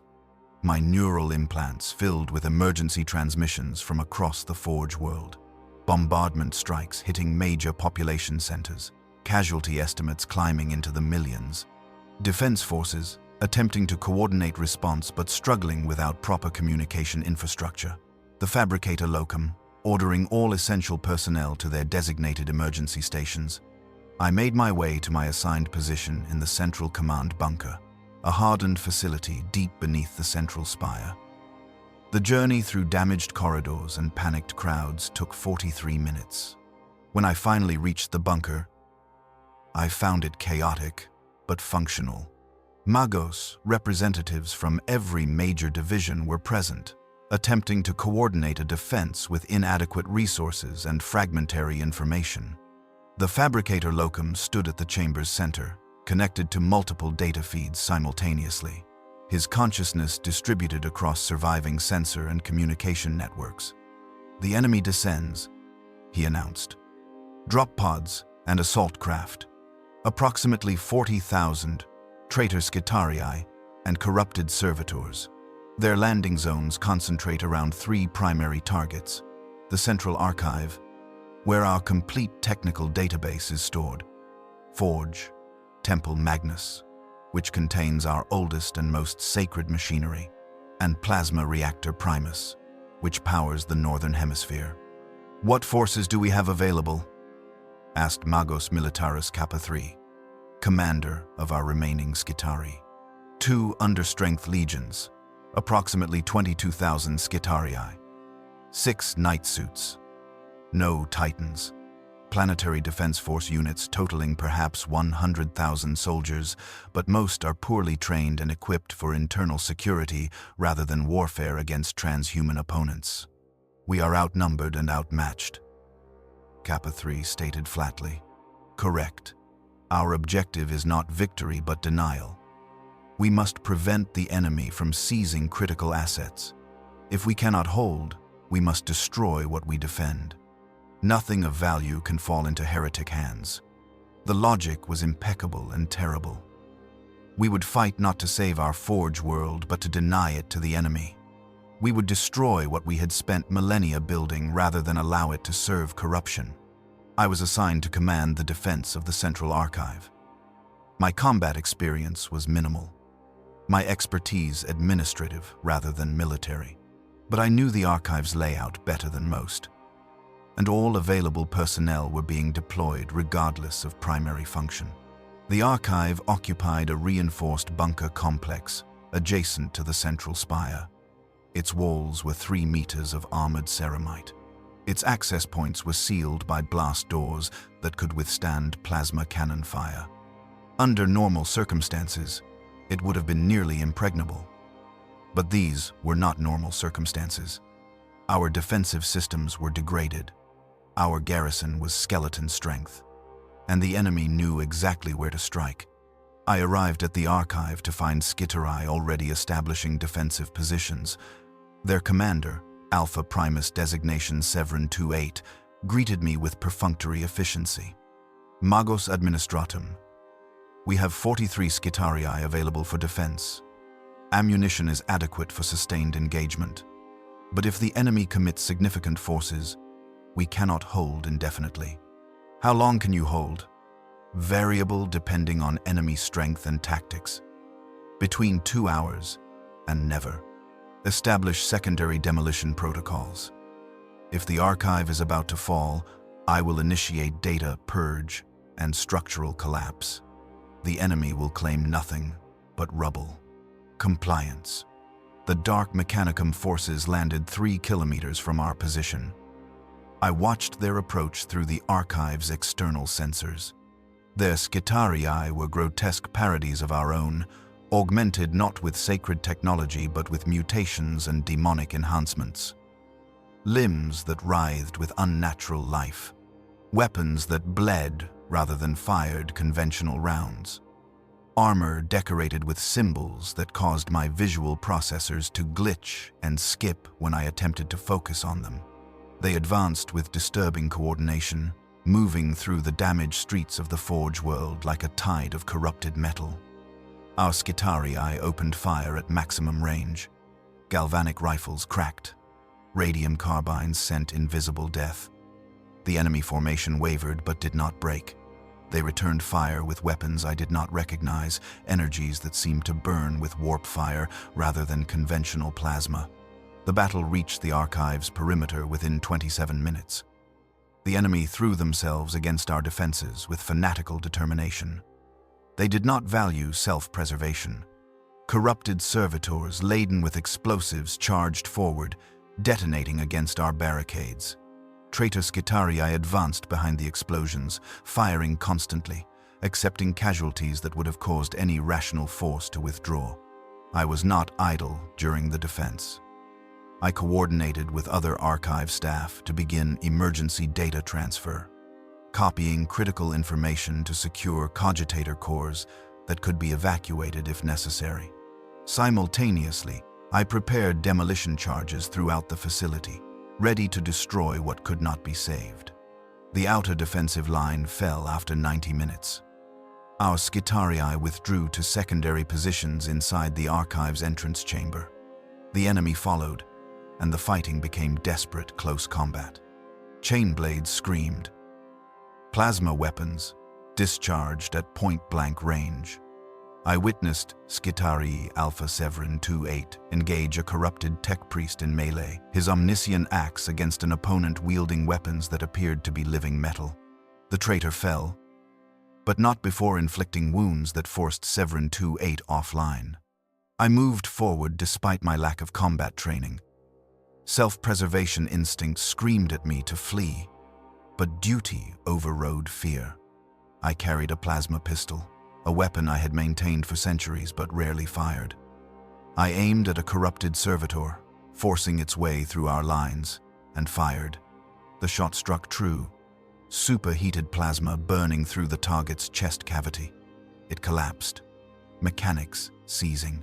The success was momentary. 3 more enemies replaced the one I had killed. Our defensive line contracted further. We were being pushed back toward the archive's central vault, the chamber containing the most critical data. If the enemy reached it, millennia of accumulated knowledge would fall into heretic hands. Magos, transmitted one of my subordinate tech priests, designation Theta 7. The enemy is attempting to breach the eastern access tunnel. Our defenses there are minimal.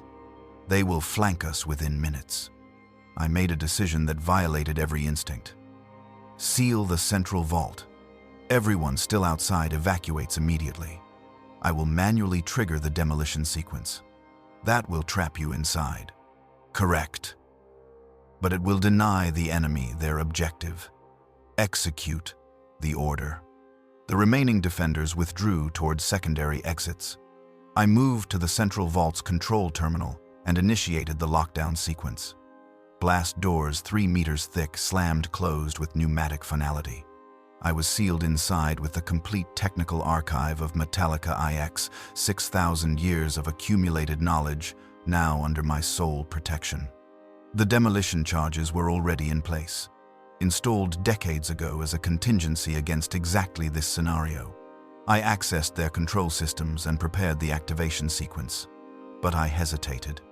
To destroy this knowledge was to erase a significant portion of Metalica IX's legacy. These archives contained STC fragments, research accumulated across millennia, technical specifications for weapons and machinery that no longer existed anywhere else in the Imperium. My hesitation lasted 3.7 seconds. Then, logic reasserted itself. Better to destroy the knowledge than allow it to serve corruption. Better to deny the enemy completely than preserve something they would pervert. I was preparing to trigger the charges when my external sensors detected something unexpected. The enemy assault on the archive suddenly ceased. The corrupted Skitarii withdrew, retreating toward their landing zones with the same eerie coordination they had displayed during their advance. Confused, I accessed what remained of our communication network. Reports flooded in from across the Forge world. The Dark Mechanicum forces were withdrawing from all engagement zones. They were loading back into their assault craft and returning to orbit. Then, I understood. The bombardment had not been an attempt at conquest. It had been a raid. They had struck 3 primary targets simultaneously. While we defended the archive, other forces had hit Forge Temple Magnus and Plasma Reactor Primus. And while the archive had held, at least one of the other targets had fallen. The reports confirmed it. Forge Temple Magnus had been breached. The enemy had spent 43 minutes inside, doing the machine god alone knew what, before withdrawing with cargo haulers, full of equipment and data. Ancient machinery that predated the Horus Heresy itself. STC fragments that were irreplaceable. Knowledge that should never exist outside Mechanicus control. The Iron Blasphemy and its fleet translated back into the warp before our remaining orbital defenses could muster any effective response. They left behind a Forge world that was damaged, depleted, and violated. Casualty estimates eventually reached 47 million dead. 31 major facilities destroyed or damaged beyond economical repair. Resources consumed in the defense that we could not replace. But the greatest loss was intangible. The raid proved what we had all feared. Metalica IX was vulnerable. Our defenses were inadequate, and our enemies recognized opportunity. The Dark Mechanicum had taken what they wanted and departed, demonstrating that we could not protect what remained of our legacy. I emerged from the archive after the all-clear was transmitted. The facility had held, but only barely. Of the 43 Skitarii who had defended it, 19 survived. The corridors were filled with the dead, both our own and the enemy's. Corrupted bodies leaked fluids that should not exist. Damaged augmentations sparked and twitched with residual energy. The stench of burned flesh and machine oil was overwhelming, even through my respiratory filters. I made my way to Forge Temple Magnus to assess the damage. What I found was devastation. The enemy had not simply stolen equipment.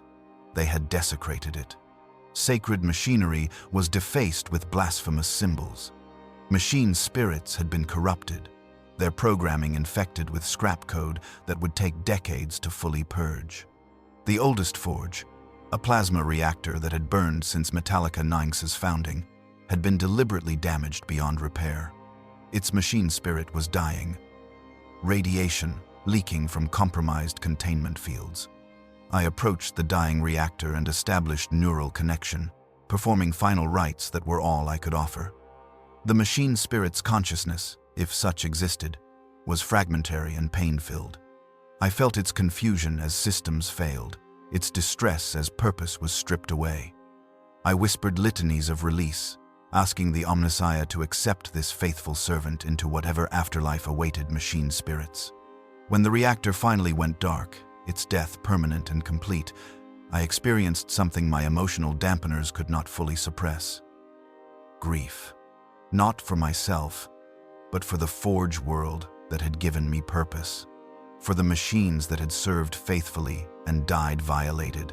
For the knowledge that had been stolen and would be perverted in service to darkness. Metalica IX had survived the raid. But something essential had been broken. We had been proven vulnerable. And in the grim darkness of the 41st millennium, vulnerability was fatal. The scavengers would return. If not the Dark Mechanicum, then others. And each time, we would be weaker, less able to resist, closer to the final silence. The raid changed everything and nothing. Production continued because it had to. Quotas remained binding despite our losses. The Imperium did not reduce its demands. We simply had less capability to meet them. 6 months after the attack, an emergency delegation arrived from Mars. They came aboard a Mechanicus cruiser, the Absolute Conviction, and their authority superseded even the Fabricator Locum. The delegation was led by Fabricator Locum Extern Hadron Phi 77, a figure of such seniority that he had participated in decisions affecting dozens of Forge worlds across multiple sectors. The evaluation lasted 3 weeks. Teams of Martian tech priests examined our damaged facilities, reviewed our resource inventories, assessed our defensive capabilities, and calculated our economic viability. I knew what they would conclude before they announced it. The mathematics were undeniable. The announcement came in the Chamber of Optimal Function. Every tech priest of Magos, rank or higher, was required to attend. We stood in our designated positions, hundreds of us, waiting for judgment we already understood. Fabricator Locum Extern Hadron Phi 77 addressed us with the cold precision of pure logic. Metalica IX has served the Omnissiah with distinction for 6,214 years. Your contributions to the Imperium's arsenal have been significant and appreciated. However, current circumstances have rendered continued operation at previous levels impossible and economically unjustifiable. He paused, allowing the statement to register fully. Effective immediately, Metalica IX is reclassified from Forge World Prime to Forge World Terminatus. Production quotas are hereby reduced to 0. All active manufacturing operations will cease within 6 standard months. Critical personnel will be offered relocation to other Forge worlds. Non-essential personnel will be processed according to standard protocols. All major equipment will be cataloged for redistribution. The Forge world will be officially decommissioned within 1 standard year. The silence that followed was absolute. Hundreds of tech priests, beings who had devoted centuries to this world's operation, stood motionless as our purpose was eliminated by decree. Fabricator Locum Helix Kyber 7 Prime, who had ruled Metalica IX for over 900 years, responded with dignity despite the devastation. We acknowledge Mars's authority. We will comply with all directives. I request permission to address my Magi. Granted. Our Fabricator Locum turned to face us. His optical sensors swept across the assembled tech priests, these beings who had served under his leadership, who had trusted his guidance, who now faced an uncertain future. We have been deemed obsolete, he stated simply. This determination is mathematically sound and strategically justified. We cannot dispute the logic, but I will not allow the legacy of Metalica IX to be dismissed as mere failure. We served faithfully. We produced weapons that defended humanity across 1,000 war zones. We pursued knowledge that expanded the cult Mechanicus understanding of the machine god's mysteries. We endured beyond what should have been possible, maintaining function long after our resources should have been exhausted. His voice, transmitted through voxcasters, carried an unusual quality, something almost resembling emotion. You will be offered positions elsewhere. Some will accept. Some will choose other paths. But carry with you the knowledge that your service here mattered. The Omnissiah does not measure worth solely in continued operation. Sometimes, even machines must rest. Sometimes, Even the most faithful servants reach the end of their designated function. This does not diminish what we achieved. This does not negate the meaning of our labor. It was the closest thing to a funeral oration that the Mechanicus permitted. We dispersed to our duties, knowing they were temporary, that each task we performed brought us closer to the final silence. The selection process began immediately. Martian evaluators interviewed every tech priest, assessing skills and determining who merited relocation. The criteria were ruthlessly practical. Specialists in rare technologies were offered positions on prestigious Forge worlds. Those with administrative experience might find roles managing smaller facilities. Those whose expertise was too specific to Metalica IX or too common to be valuable elsewhere received polite rejections. I was offered 3 positions. The first was on Forge World Ryza, a major producer of plasma weapons with centuries of viable operation remaining. The second was on Griffon IV, specializing in Titan construction. The third was an administrative role on Mars itself, serving in the Archives Primus, managing historical records. I declined all 3. The Martian evaluator, a junior Magos designated Sigma-23, did not understand. Magos Administratum, you possess valuable expertise in quality control and resource management. Your record is exemplary. Why do you reject these opportunities? I have served Metalica IX for 307 years. I will not abandon it in its final days. Sentiment is inefficient. The Forge world is being decommissioned. There is no purpose in remaining. There is purpose in witnessing, in performing final rites, in ensuring the shutdown proceeds with proper respect for what this world achieved. You will be stranded on a dead world with limited prospects. I am aware. He made notations on his data slate. Your decision is recorded. You will receive no further relocation offers. You understand this? I understand. The workforce reductions began in the 3rd month. 41 billion souls had lived on Metalica IX at the raid's occurrence. The Martian directives specified that only 800 million would be relocated. The mathematics of this selection were brutal. Approximately 98% of the population would be abandoned. The announcement triggered exactly the response anyone with basic understanding of human nature would predict. Panic, riots, desperate attempts by millions to board evacuation transports. The planetary defense forces were overwhelmed. The Skitarii were forced to impose martial law, establishing kill zones around spaceports and transport facilities. I witnessed one such riot from a safe distance. Approximately 300,000 workers had gathered outside Transport Hub Gamma, demanding access to evacuation ships. They were not heretics or rebels. They were loyal Imperial citizens who simply wanted to survive. But the ships had capacity for only 10,000. And those slots had been allocated weeks prior. The crowd surged forward when loading began. They attempted to storm the barriers. The PDF forces fired warning shots, then targeted shots when the warnings were ignored.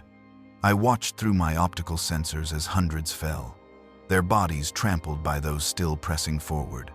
The violence continued until a Skitarii detachment arrived with heavier weapons and the crowd finally dispersed, leaving behind the dead and dying.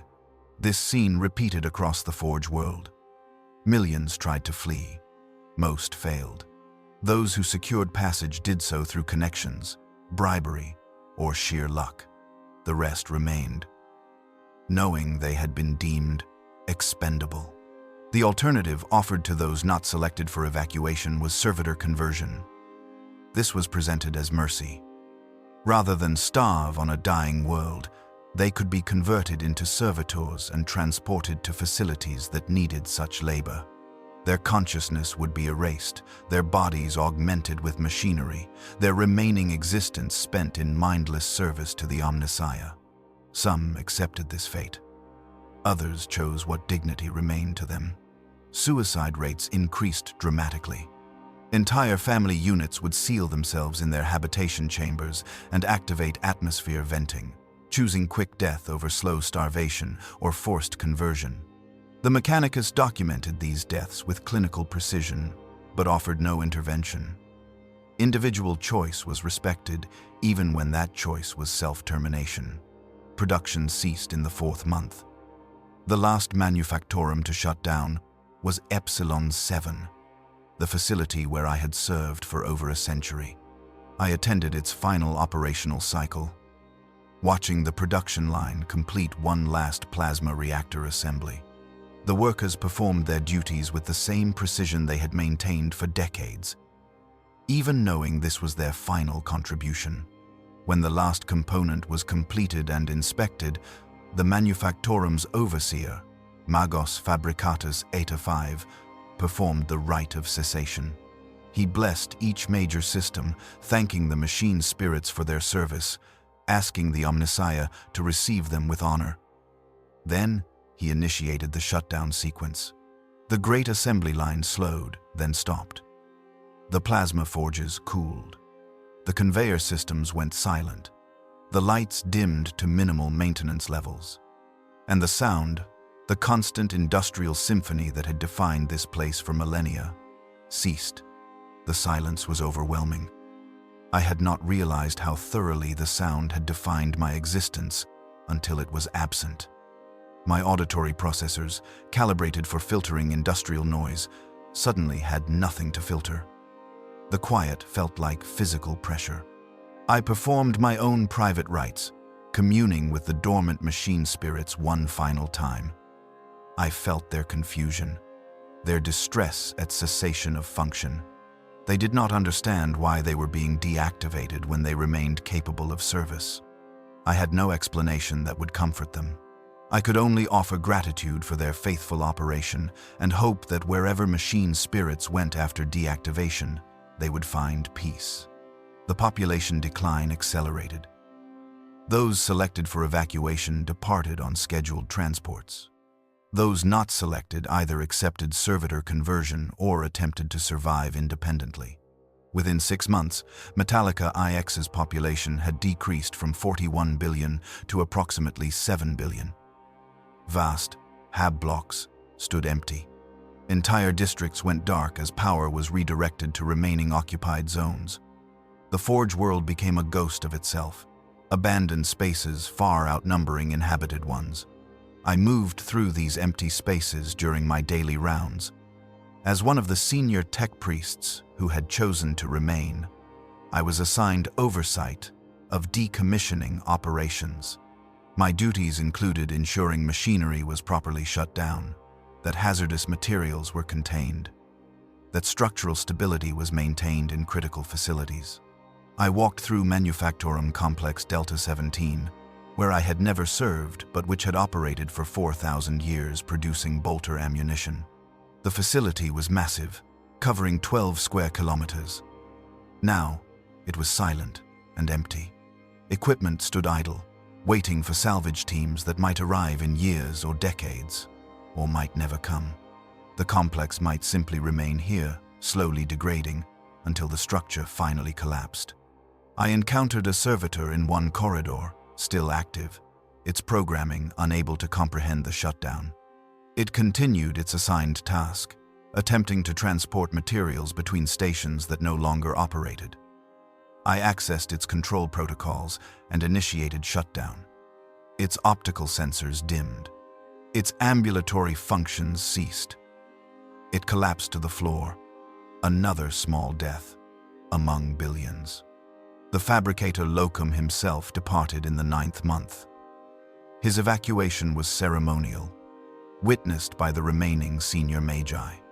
He addressed us one final time before boarding his transport.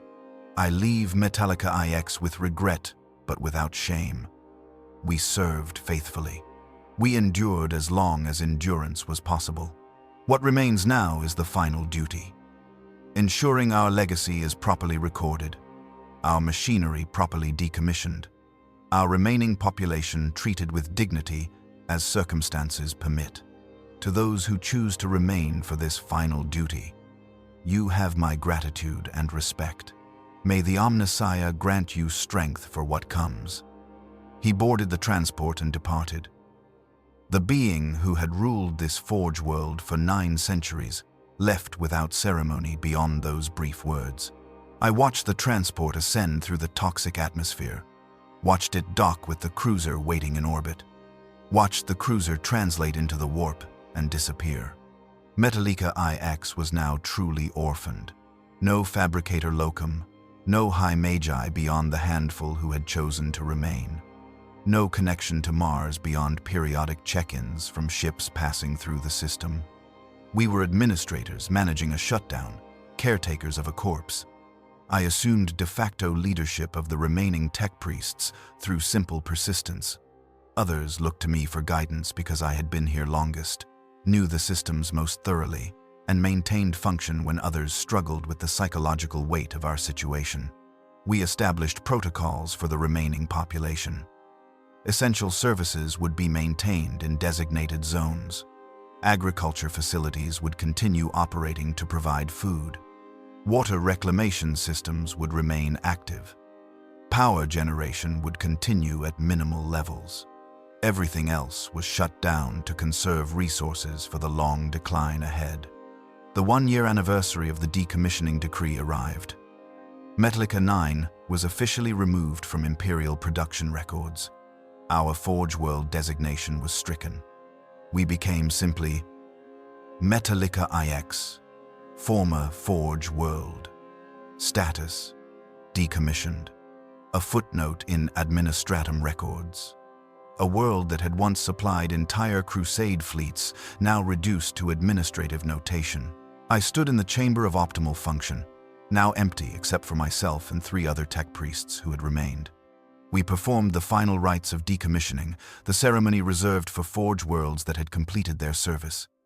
We blessed the empty chamber. We thanked the machine god for the opportunity to serve. We asked that the legacy of Metalica IX be remembered. Then we activated the final shutdown protocols for the central spire itself. The great structure that had been the heart of our Forge world's administration powered down section by section. Lights dimmed. Life support reduced to minimal levels. Communication systems went offline except for emergency channels. The spire became a monument to what had been, no longer a functional facility but a tombstone marking the death of a world. I descended from the spire for the last time and made my way to my new residence in one of the few remaining active habitation blocks. My quarters were small, a single chamber rather than the extensive facilities I had previously occupied. But they were adequate for my needs. I required little now beyond power for my augmentations and minimal sustenance for my remaining biological components. That night, I stood at an observation port looking out across the Forge world. Most of it was dark. Only scattered lights marked the zones where life continued. The great manufactorums were shadows. The Forge temples were silent monuments. The sky, no longer illuminated by the glow of countless forges, revealed stars that had been invisible for 6,000 years. Metalica IX was not dead. Not yet. But it was dying, and nothing could prevent the inevitable conclusion. We who remained were witnesses to this death, recording its progress, performing what rites we could, waiting for whatever came next. The first decade after decommissioning taught us that death was not instantaneous, but incremental.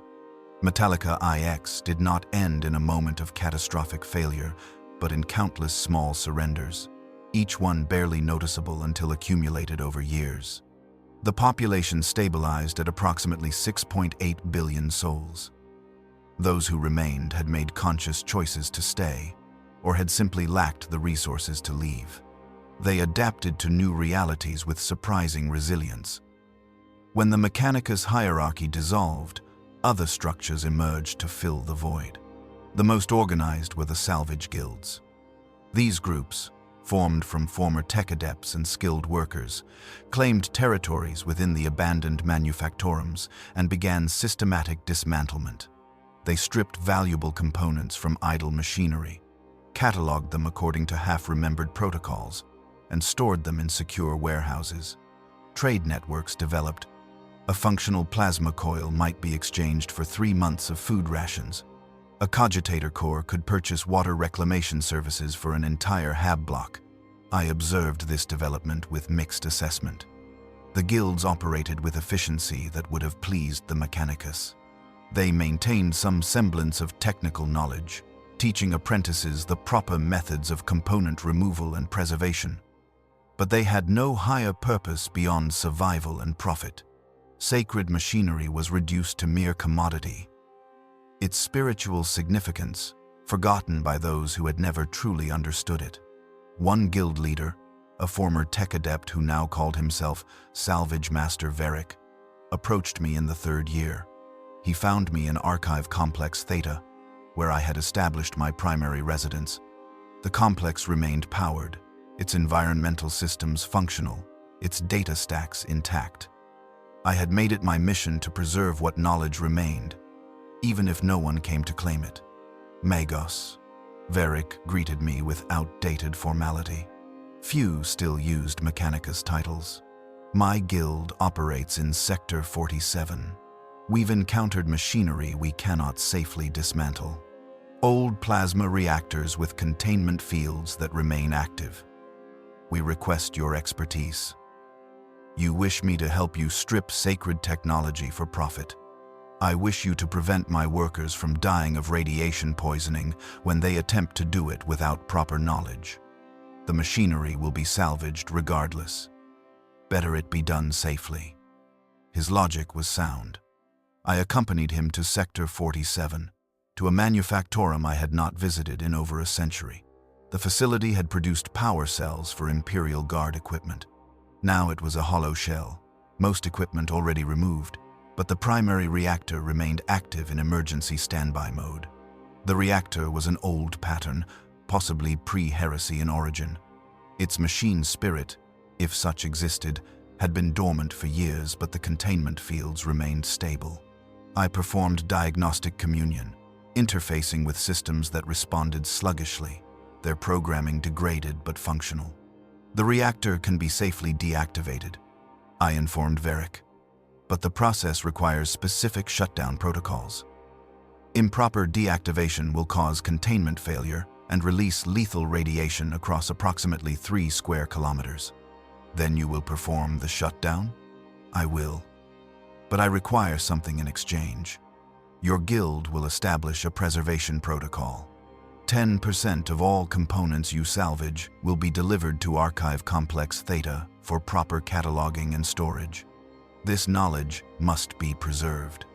Varric considered. 10% was significant, reducing his profit margins substantially. But the alternative was abandoning the reactor entirely or risking catastrophic failure. Agreed. 10% of salvage to your archive. I performed the shutdown over the course of 6 hours, carefully bleeding off plasma containment, routing power through emergency dissipation systems, and finally releasing the machine spirit from its long watch. When the reactor went truly dark, its purpose finally completed, I experienced familiar grief. Another small death. Another piece of Metalica IX's soul extinguished. But the arrangement with Varric's guild proved beneficial. Over the following years, other guilds adopted similar protocols. My archive grew, filled with components that might someday be useful to someone, preserved against the possibility of future need.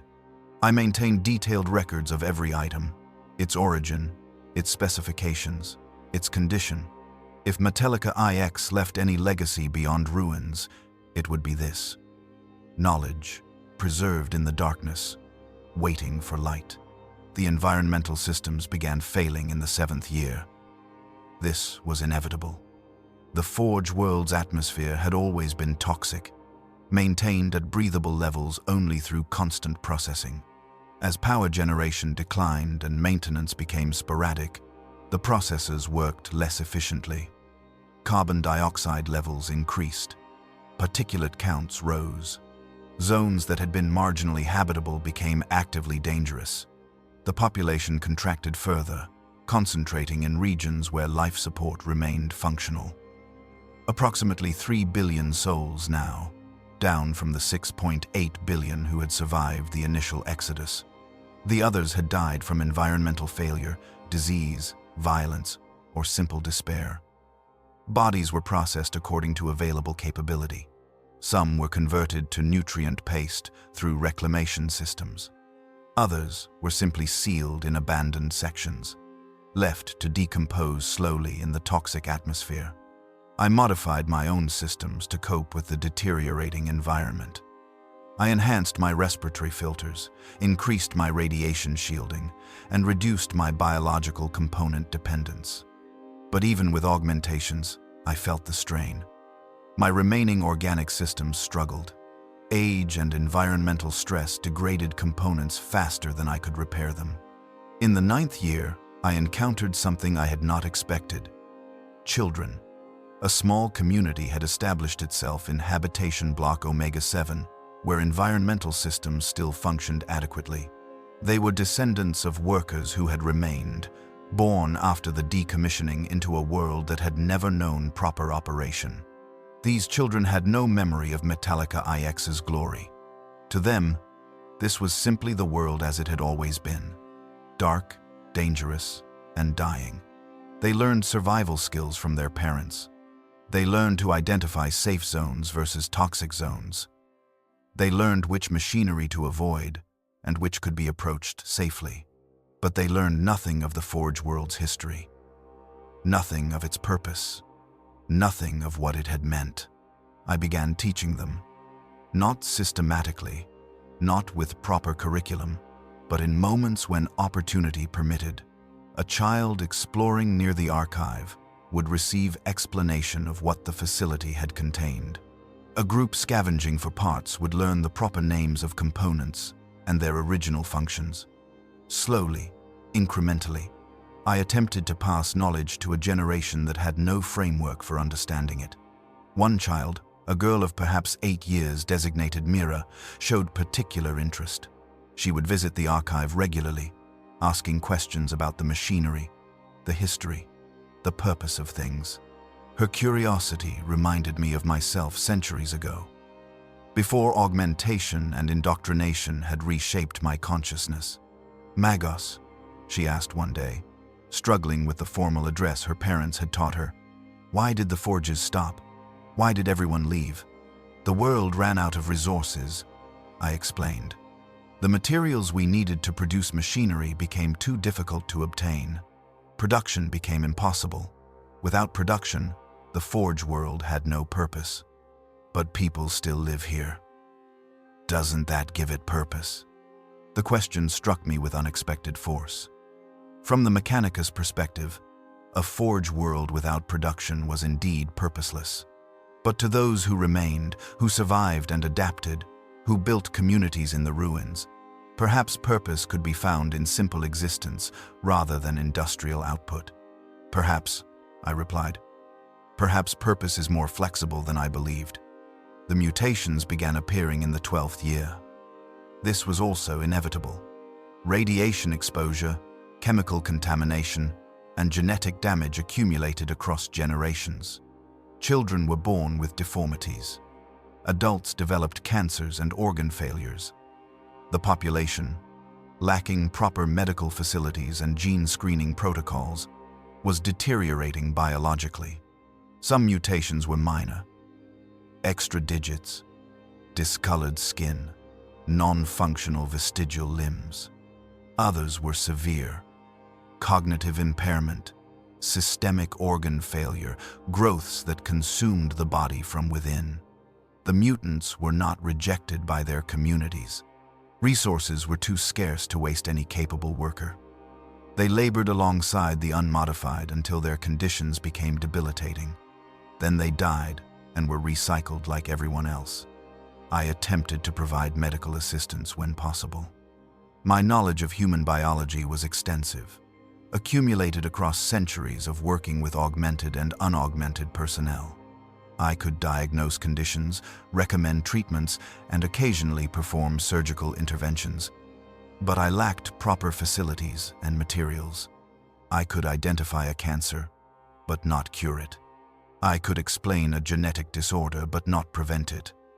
I saved some lives and watched many more slip away beyond my ability to help. A new religion emerged in the 15th year. This concerned me deeply. The faith was a syncretic blend of Mechanicus theology, imperial creed, and superstitions that had developed among the isolated population. They called themselves the Children of the Sleeping Forge, and they believed the machine god had not abandoned Metalica IX, but merely slept, waiting for the faithful to prove themselves worthy of reawakening. Their leader was a charismatic figure who called herself Prophet Selenius. She had been a low-ranking tech adept before the decommissioning, possessing minimal augmentation and limited technical knowledge. But she spoke with conviction that attracted followers desperate for meaning in their deteriorating existence. I attended one of her sermons in what had once been a minor chapel dedicated to the Omnissiah. The space was crowded with perhaps 200 souls, a significant gathering given the dispersed population. "The forges will burn again," Selenius proclaimed, her voice amplified by crude vox equipment. "The machine god tests us. He watches to see if we maintain faith during hardship. When we prove ourselves worthy, when we demonstrate proper devotion, he will restore what was taken. The manufactorums will live. The plasma reactors will ignite. Metalica IX will be reborn in glory." The crowd responded with fervent agreement. These people, who had lost everything, needed to believe their suffering had purpose. They needed to believe restoration was possible. The alternative, accepting that their world was simply dying and nothing would change that reality, was psychologically unbearable. I approached Selenius after the sermon. She recognized me immediately. Most did. I was one of the few remaining who still wore Mechanicus insignia, who maintained the old forms and titles. "Magos," she greeted me cautiously, "I am honored by your presence. Your theology is inaccurate," I stated bluntly. "The forges will not reignite. The machine god does not sleep. The resources that powered this world are depleted. Faith cannot reverse physical reality." "Then what hope do you offer?" she challenged. "You preserve your archives. You maintain your knowledge. For what purpose? Do you truly believe anyone will ever come to claim it? Or do you cling to your duty because you, like us, need to believe your existence has meaning?" Her words struck uncomfortably close to truths I preferred not to examine. My archive preservation was indeed an act of faith, believing that somehow, someday, the knowledge would matter. Was this functionally different from her followers believing the forges would reawaken? "I preserve knowledge because it is valuable regardless of whether it is immediately useful," I replied. "Understanding has intrinsic worth, and I preserve hope because it is valuable regardless of whether it is immediately realistic. Meaning has intrinsic worth." We regarded each other in silence. We were both maintaining fictions, mine rational and hers spiritual, but both ultimately unprovable. "Teach them truth alongside hope," I finally said. "Tell them the history accurately. Explain the technical realities. Let them understand what Metalica IX was and why it ended. Hope built on lies is fragile. Hope built on understanding can endure. I will consider your counsel, Magos." She did not change her core message, but she did begin incorporating more historical accuracy into her sermons. Her followers learned the Forge world's actual history, rather than mythologized versions. They learned proper terminology and technical concepts. The religion remained based on unlikely hope, but it became more informed hope. The tech barbarians appeared in the 18th year. These were descendants of workers who had fled into the deepest, least maintained sectors of the Forge world. They had adapted to environments that should have killed them, developing resistance to toxins and radiation through genetic mutation and simple survival selection. But they had lost all technical knowledge, all connection to their origins. They worshipped the machines they found without understanding them. A cargo hauler became a sacred idol. A broken servitor became a shrine. They developed rituals around pressing random buttons and pulling levers, believing these actions pleased the machine spirits they could neither comprehend nor properly honor. I encountered a tribe of approximately 50 barbarians in Manufactorum Complex Gamma 23. They had established a settlement around an old assembly line, living in crude shelters built from scavenged materials. When they saw me approach, they prostrated themselves, chanting in debased Low Gothic that mixed technical terminology with meaningless syllables. Their leader, a massively built man covered in ritual scarification and crude bionics he had installed himself, approached cautiously. "Sky Metal God Servant," he addressed me in broken language. "We honor, we serve. Machine spirits bless us." I struggled to communicate at their level. They had vocabulary perhaps 1/10 of standard Low Gothic. Technical concepts were completely beyond them. I attempted to teach basic maintenance, showing them how to identify safe power sources versus dangerous ones, how to avoid radiation zones, how to recognize structural instability. They absorbed what they could, incorporating my teachings into their existing belief structure. I became a figure in their mythology, the last priest, who carried the machine god's knowledge and wandered the dead forges blessing the faithful. It was not accurate, but it was better than complete ignorance. Over the following decades, I established a circuit, traveling between the scattered communities that survived across Metalica IX. I brought medical knowledge, technical assistance, and historical education. I became a living link to what the Forge world had been, carrying memory forward into an uncertain future. My physical form degraded continuously. Augmentations failed without replacement parts. My biological components aged beyond their intended span. I should have been dead decades ago. Only the most critical systems remained functional, maintained through improvisation and sheer determination. I was becoming less tech priest and more shambling assemblage of failing components, held together by necessity rather than proper engineering. In my 100th year after decommissioning, I calculated that Metalica IX's remaining population had stabilized at approximately 800 million souls. They had adapted. They survived. They built communities in the ruins and found purpose in existence rather than production. They were no longer servants of the Forge world's industrial function, but inhabitants of its corpse, living within the skeleton of what had been. I continued maintaining the archive. I continued teaching those willing to learn. I continued performing rites over dying machinery, releasing machine spirits from their final functions, documenting the slow death of a world that had once supplied armies. This was my purpose now. Not production, not administration, but witness, recorder of the end, preserver of memory for whatever future might eventually come. If any future came at all. 347 years after decommissioning, sensors I had maintained in the archive detected anomalous energy signatures at the system's edge. Ships translating from the warp, multiple vessels, trajectory indicating approach to Metalica IX, rather than transit through the system. I had not expected this. Centuries had passed without visitors beyond occasional pirate scouts who found nothing worth plundering. The Forge world had been forgotten, written off in Imperial records as effectively dead. Yet, someone was coming. My communications equipment was ancient and barely functional, but I managed to access what remained of the orbital sensor network. 17 satellites still operated in degraded orbits, providing fragmentary data. Through them, I identified the approaching fleet. 6 vessels bearing the iconography of the Adeptus Mechanicus. A proper explorator expedition. I transmitted on Mechanicus frequencies, utilizing codes that were centuries obsolete but might still be recognized. This is Magos Administratum Sigma-Hexadus-Twelve.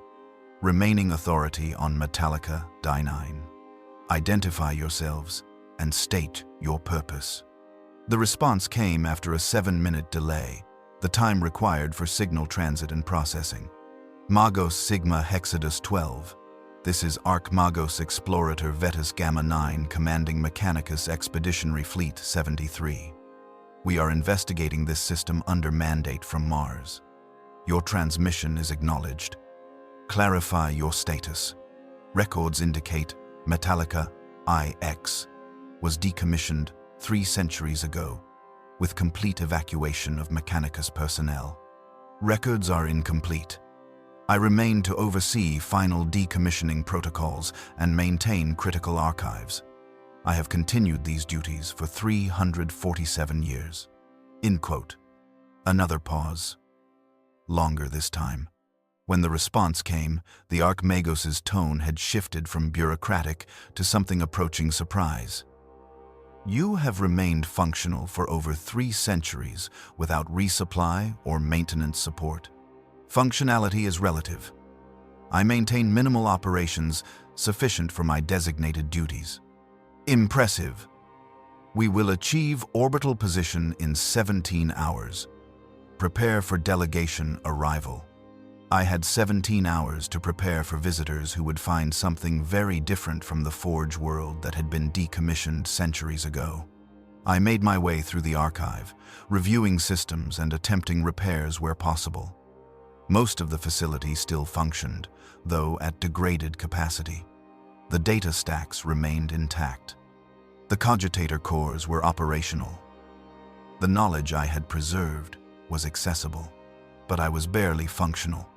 My ambulatory systems failed regularly, requiring minutes of recalibration before I could continue movement. My visual processors glitched, creating phantom images and blind spots. My voximeter stuttered, making speech difficult. I was held together by improvisation and stubborn refusal to cease operation. The ships achieved orbit. I watched through failing sensors as they established positions and began surveying the planet. They would find a world vastly changed from what records indicated. The population was not 0, but approximately 800 million, scattered across the ruins in communities that had adapted to post-industrial existence. The atmosphere was more toxic than it had been, the environmental systems having degraded to minimal function. Vast sections of the Forge world were uninhabitable, sealed off by structural collapse or radiation leaks. A delegation departed the flagship aboard an Aquila lander. I monitored its descent, tracking it to a landing zone near the central spire. I made my way there, a journey that once would have taken 20 minutes, but now required 3 hours of slow, painful movement through corridors I had walked for centuries. When I finally arrived at the landing zone, the delegation was already disembarking. Magos Explorator Vetus Gamma 9 led them, accompanied by a retinue of tech priests, Skitarii, and servitors. The Magos was heavily augmented, his original biology reduced to perhaps 10% of his total mass.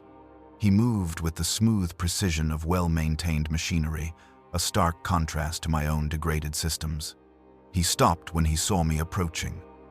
I must have presented a disturbing sight. My robes were patched and faded. My augmentations were clearly failing, sparking and stuttering.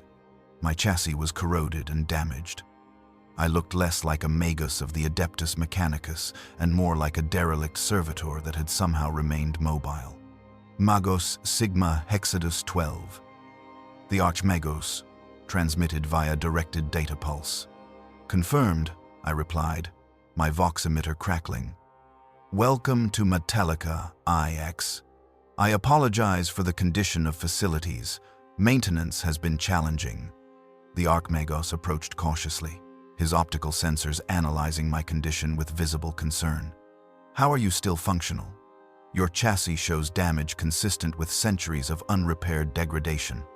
Your power systems operate at approximately 12% efficiency. Your biological components should have failed decades ago.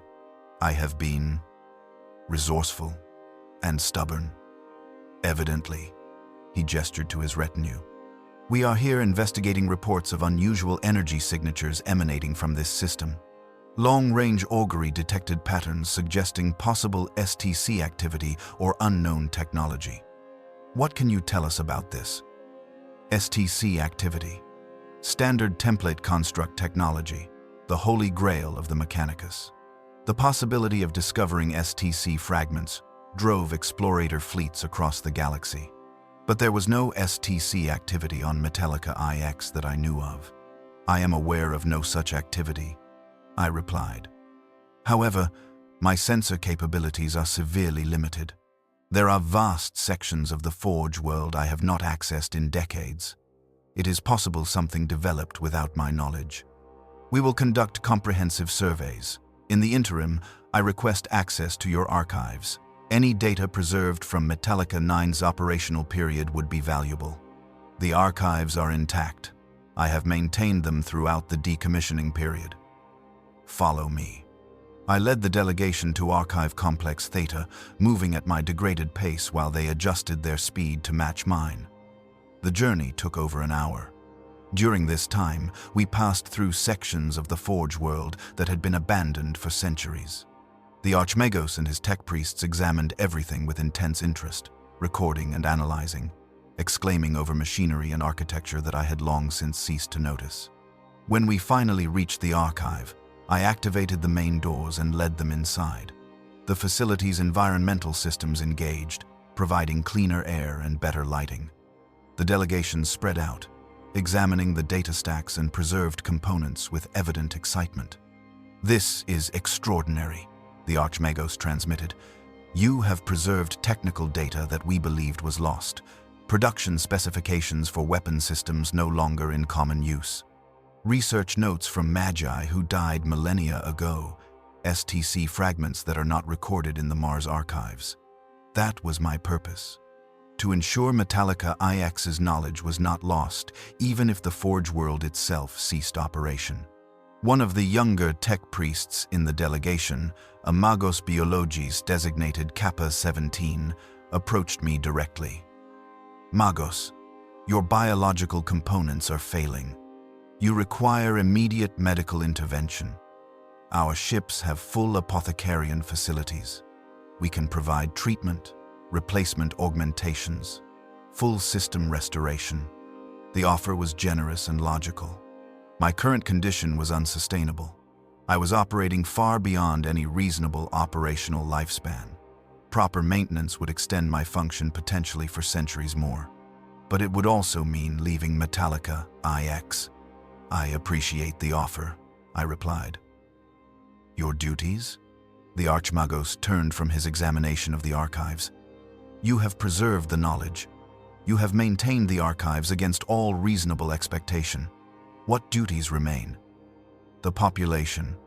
Approximately 800 million souls still inhabit this Forge world. They require guidance, medical assistance, technical knowledge. If I leave, who will provide these services?" 800 million. The Archmagos' surprise was evident even through his mechanical voximeter. Records indicated complete evacuation. How did such a population persist? They were abandoned, deemed non-essential during the decommissioning. They adapted. They survived. They built communities in the ruins. I have served as educator, medic, and historian for these communities for over 3 centuries. The Archmagos was silent for 19 seconds, processing this information. "Show me." I led a smaller group, just the Archmagos and 2 of his senior tech priests, to the nearest inhabited zone. We traveled to Habitation Block Omega 7, where Mira's descendants still maintained a thriving community. The journey took most of a day given my limited mobility. What the Mechanicus delegation found there clearly surprised them. They had expected feral survivors, degraded and hostile. Instead, they found an organized community with functioning infrastructure, established trade networks, and surprising technical knowledge given their circumstances. The current community leader was a woman named Serena, great-great-granddaughter of the Mira I had taught centuries ago. She greeted us with cautious respect. "Magos Sigma brings visitors," she observed. "Are you here to help or to take what remains?" The Magos studied her carefully. "We are here to investigate and assess. Your community maintains remarkable functionality. How is this possible?" "The Magos taught us. Our grandparents and their grandparents learned from him. We maintain what we can. We adapt to what we cannot. We survive." Over the following days, the Mechanicus delegation surveyed the Forge world extensively. They documented the scattered communities, analyzed the environmental conditions, and assessed the remaining infrastructure. They discovered what I had long known. Metalica IX was not dead, but transformed, inhabited by a population that had evolved beyond its original purpose. The Archmagos and I spoke privately in the archive after his survey was complete.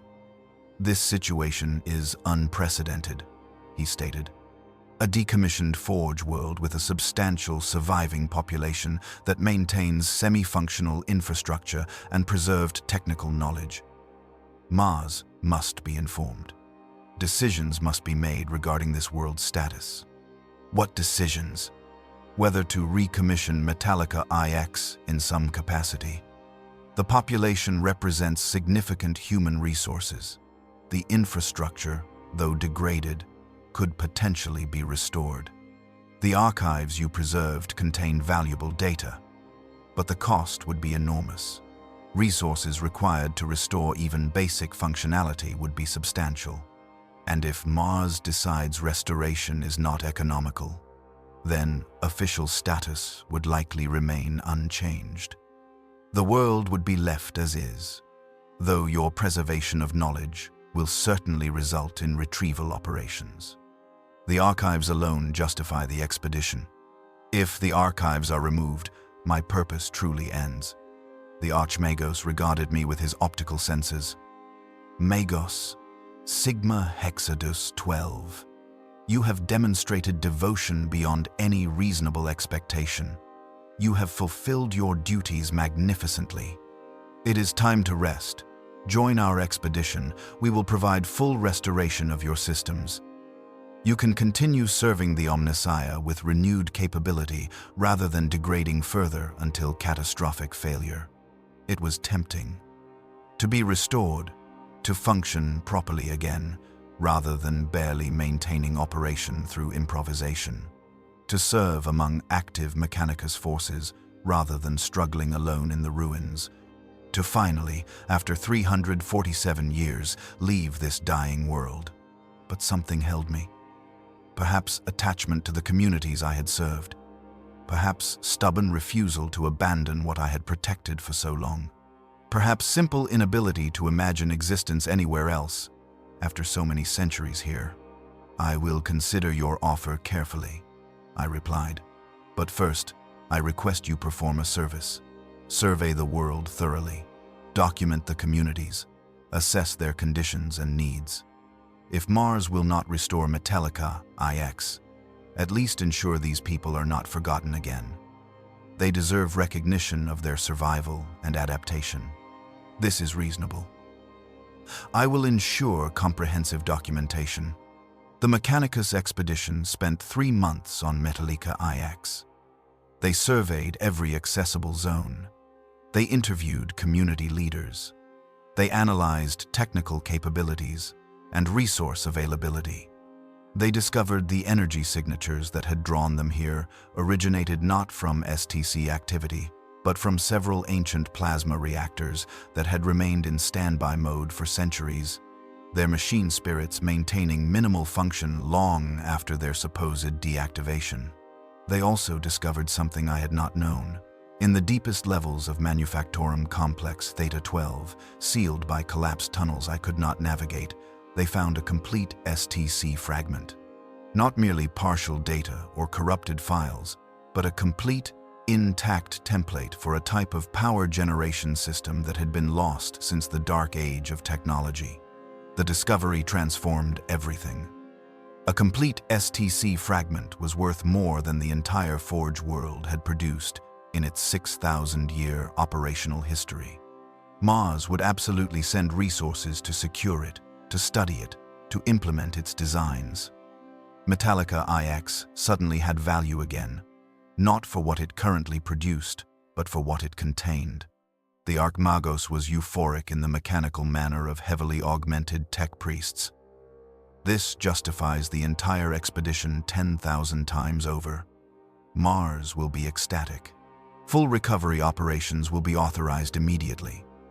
Metalica IX will be recommissioned, at least partially, to support the STC research and implementation. And the population will be incorporated into the new operations. They possess technical knowledge, adaptation to local conditions, and established infrastructure. They are valuable resources that would be wasteful to ignore. It was not the restoration of old glory. Metalica IX would never again be a major forge world producing weapons for crusade fleets. But it would have purpose again. The forges would not all remain cold. Some would burn again, serving new functions, supporting the study and implementation of rediscovered ancient knowledge. The Archmagos made his final offer to me before his departure. Magos Sigma-Hexadus-Twelve.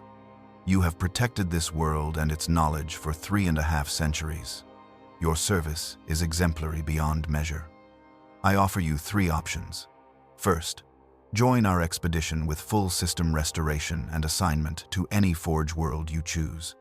Second, remain here as liaison during the recommissioning operations that will certainly follow. Third, your consciousness could be uploaded to the archives themselves, becoming a permanent guardian of the knowledge you have preserved, freed from biological limitations entirely. 3 paths. 3 possible futures, after centuries of simple endurance. I processed the options with degraded cogitators that took longer than they should have to reach conclusions. Finally, I responded, I will remain, not as liaison to operations, though I will assist as needed, but to continue serving the communities that have survived here. They adapted when abandoned.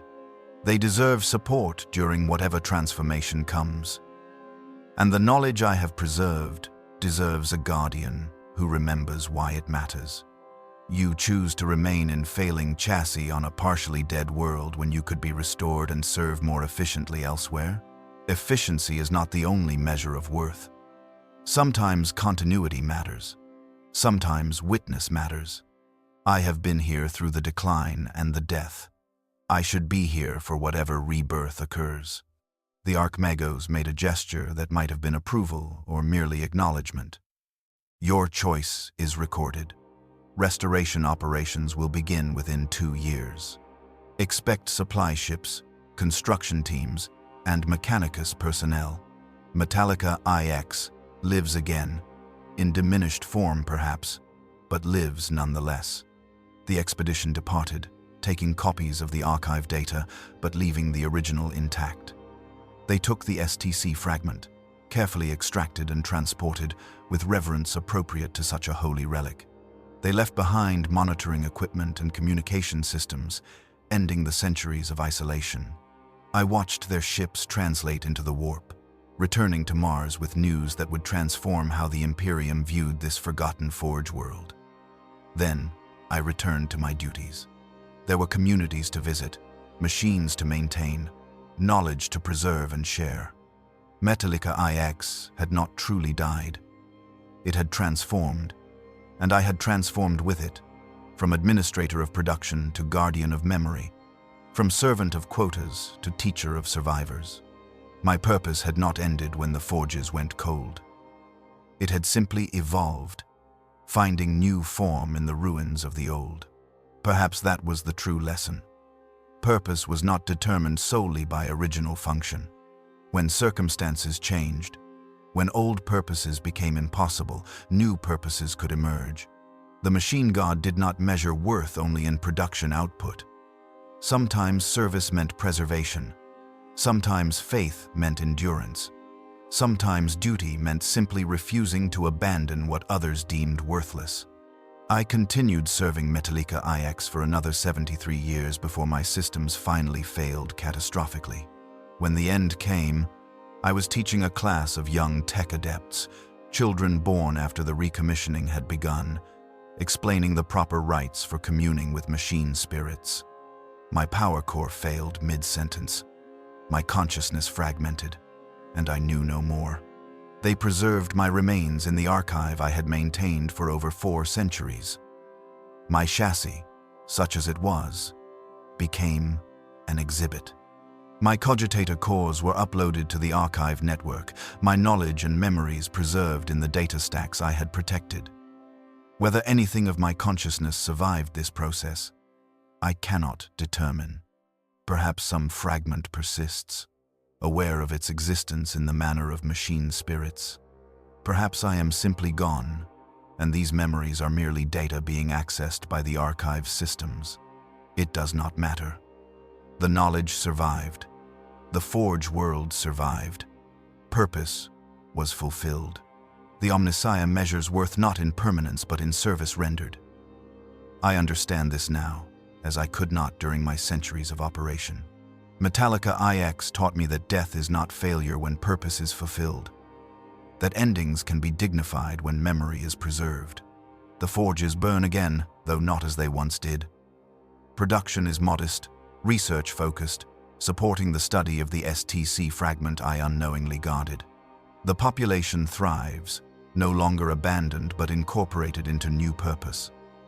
The archive remains, knowledge intact, accessible to those who seek understanding. I existed for over 700 years, the final 400 spent witnessing a Forge world's transformation from glory through decline into something neither dead nor alive but changed. I recorded this transition. I preserved what could be saved. I taught those willing to learn. When the Mechanicus returned, when rediscovery brought new purpose, I had ensured something valuable remained to be found. This is what happens when a Forge world burns out. Not apocalypse, but metamorphosis. Not ending, but transformation into something unexpected. The machine does not always die when it ceases original function. Sometimes it adapts, sometimes it serves new purpose. Sometimes it becomes something its creators never intended but which has value nonetheless. The flesh is weak, but memory endures. And, in memory, purpose transcends mortality. The forges may dim, but what they meant, what they taught, what they preserved, continues beyond the last machine's silence into whatever future awaits those who remember.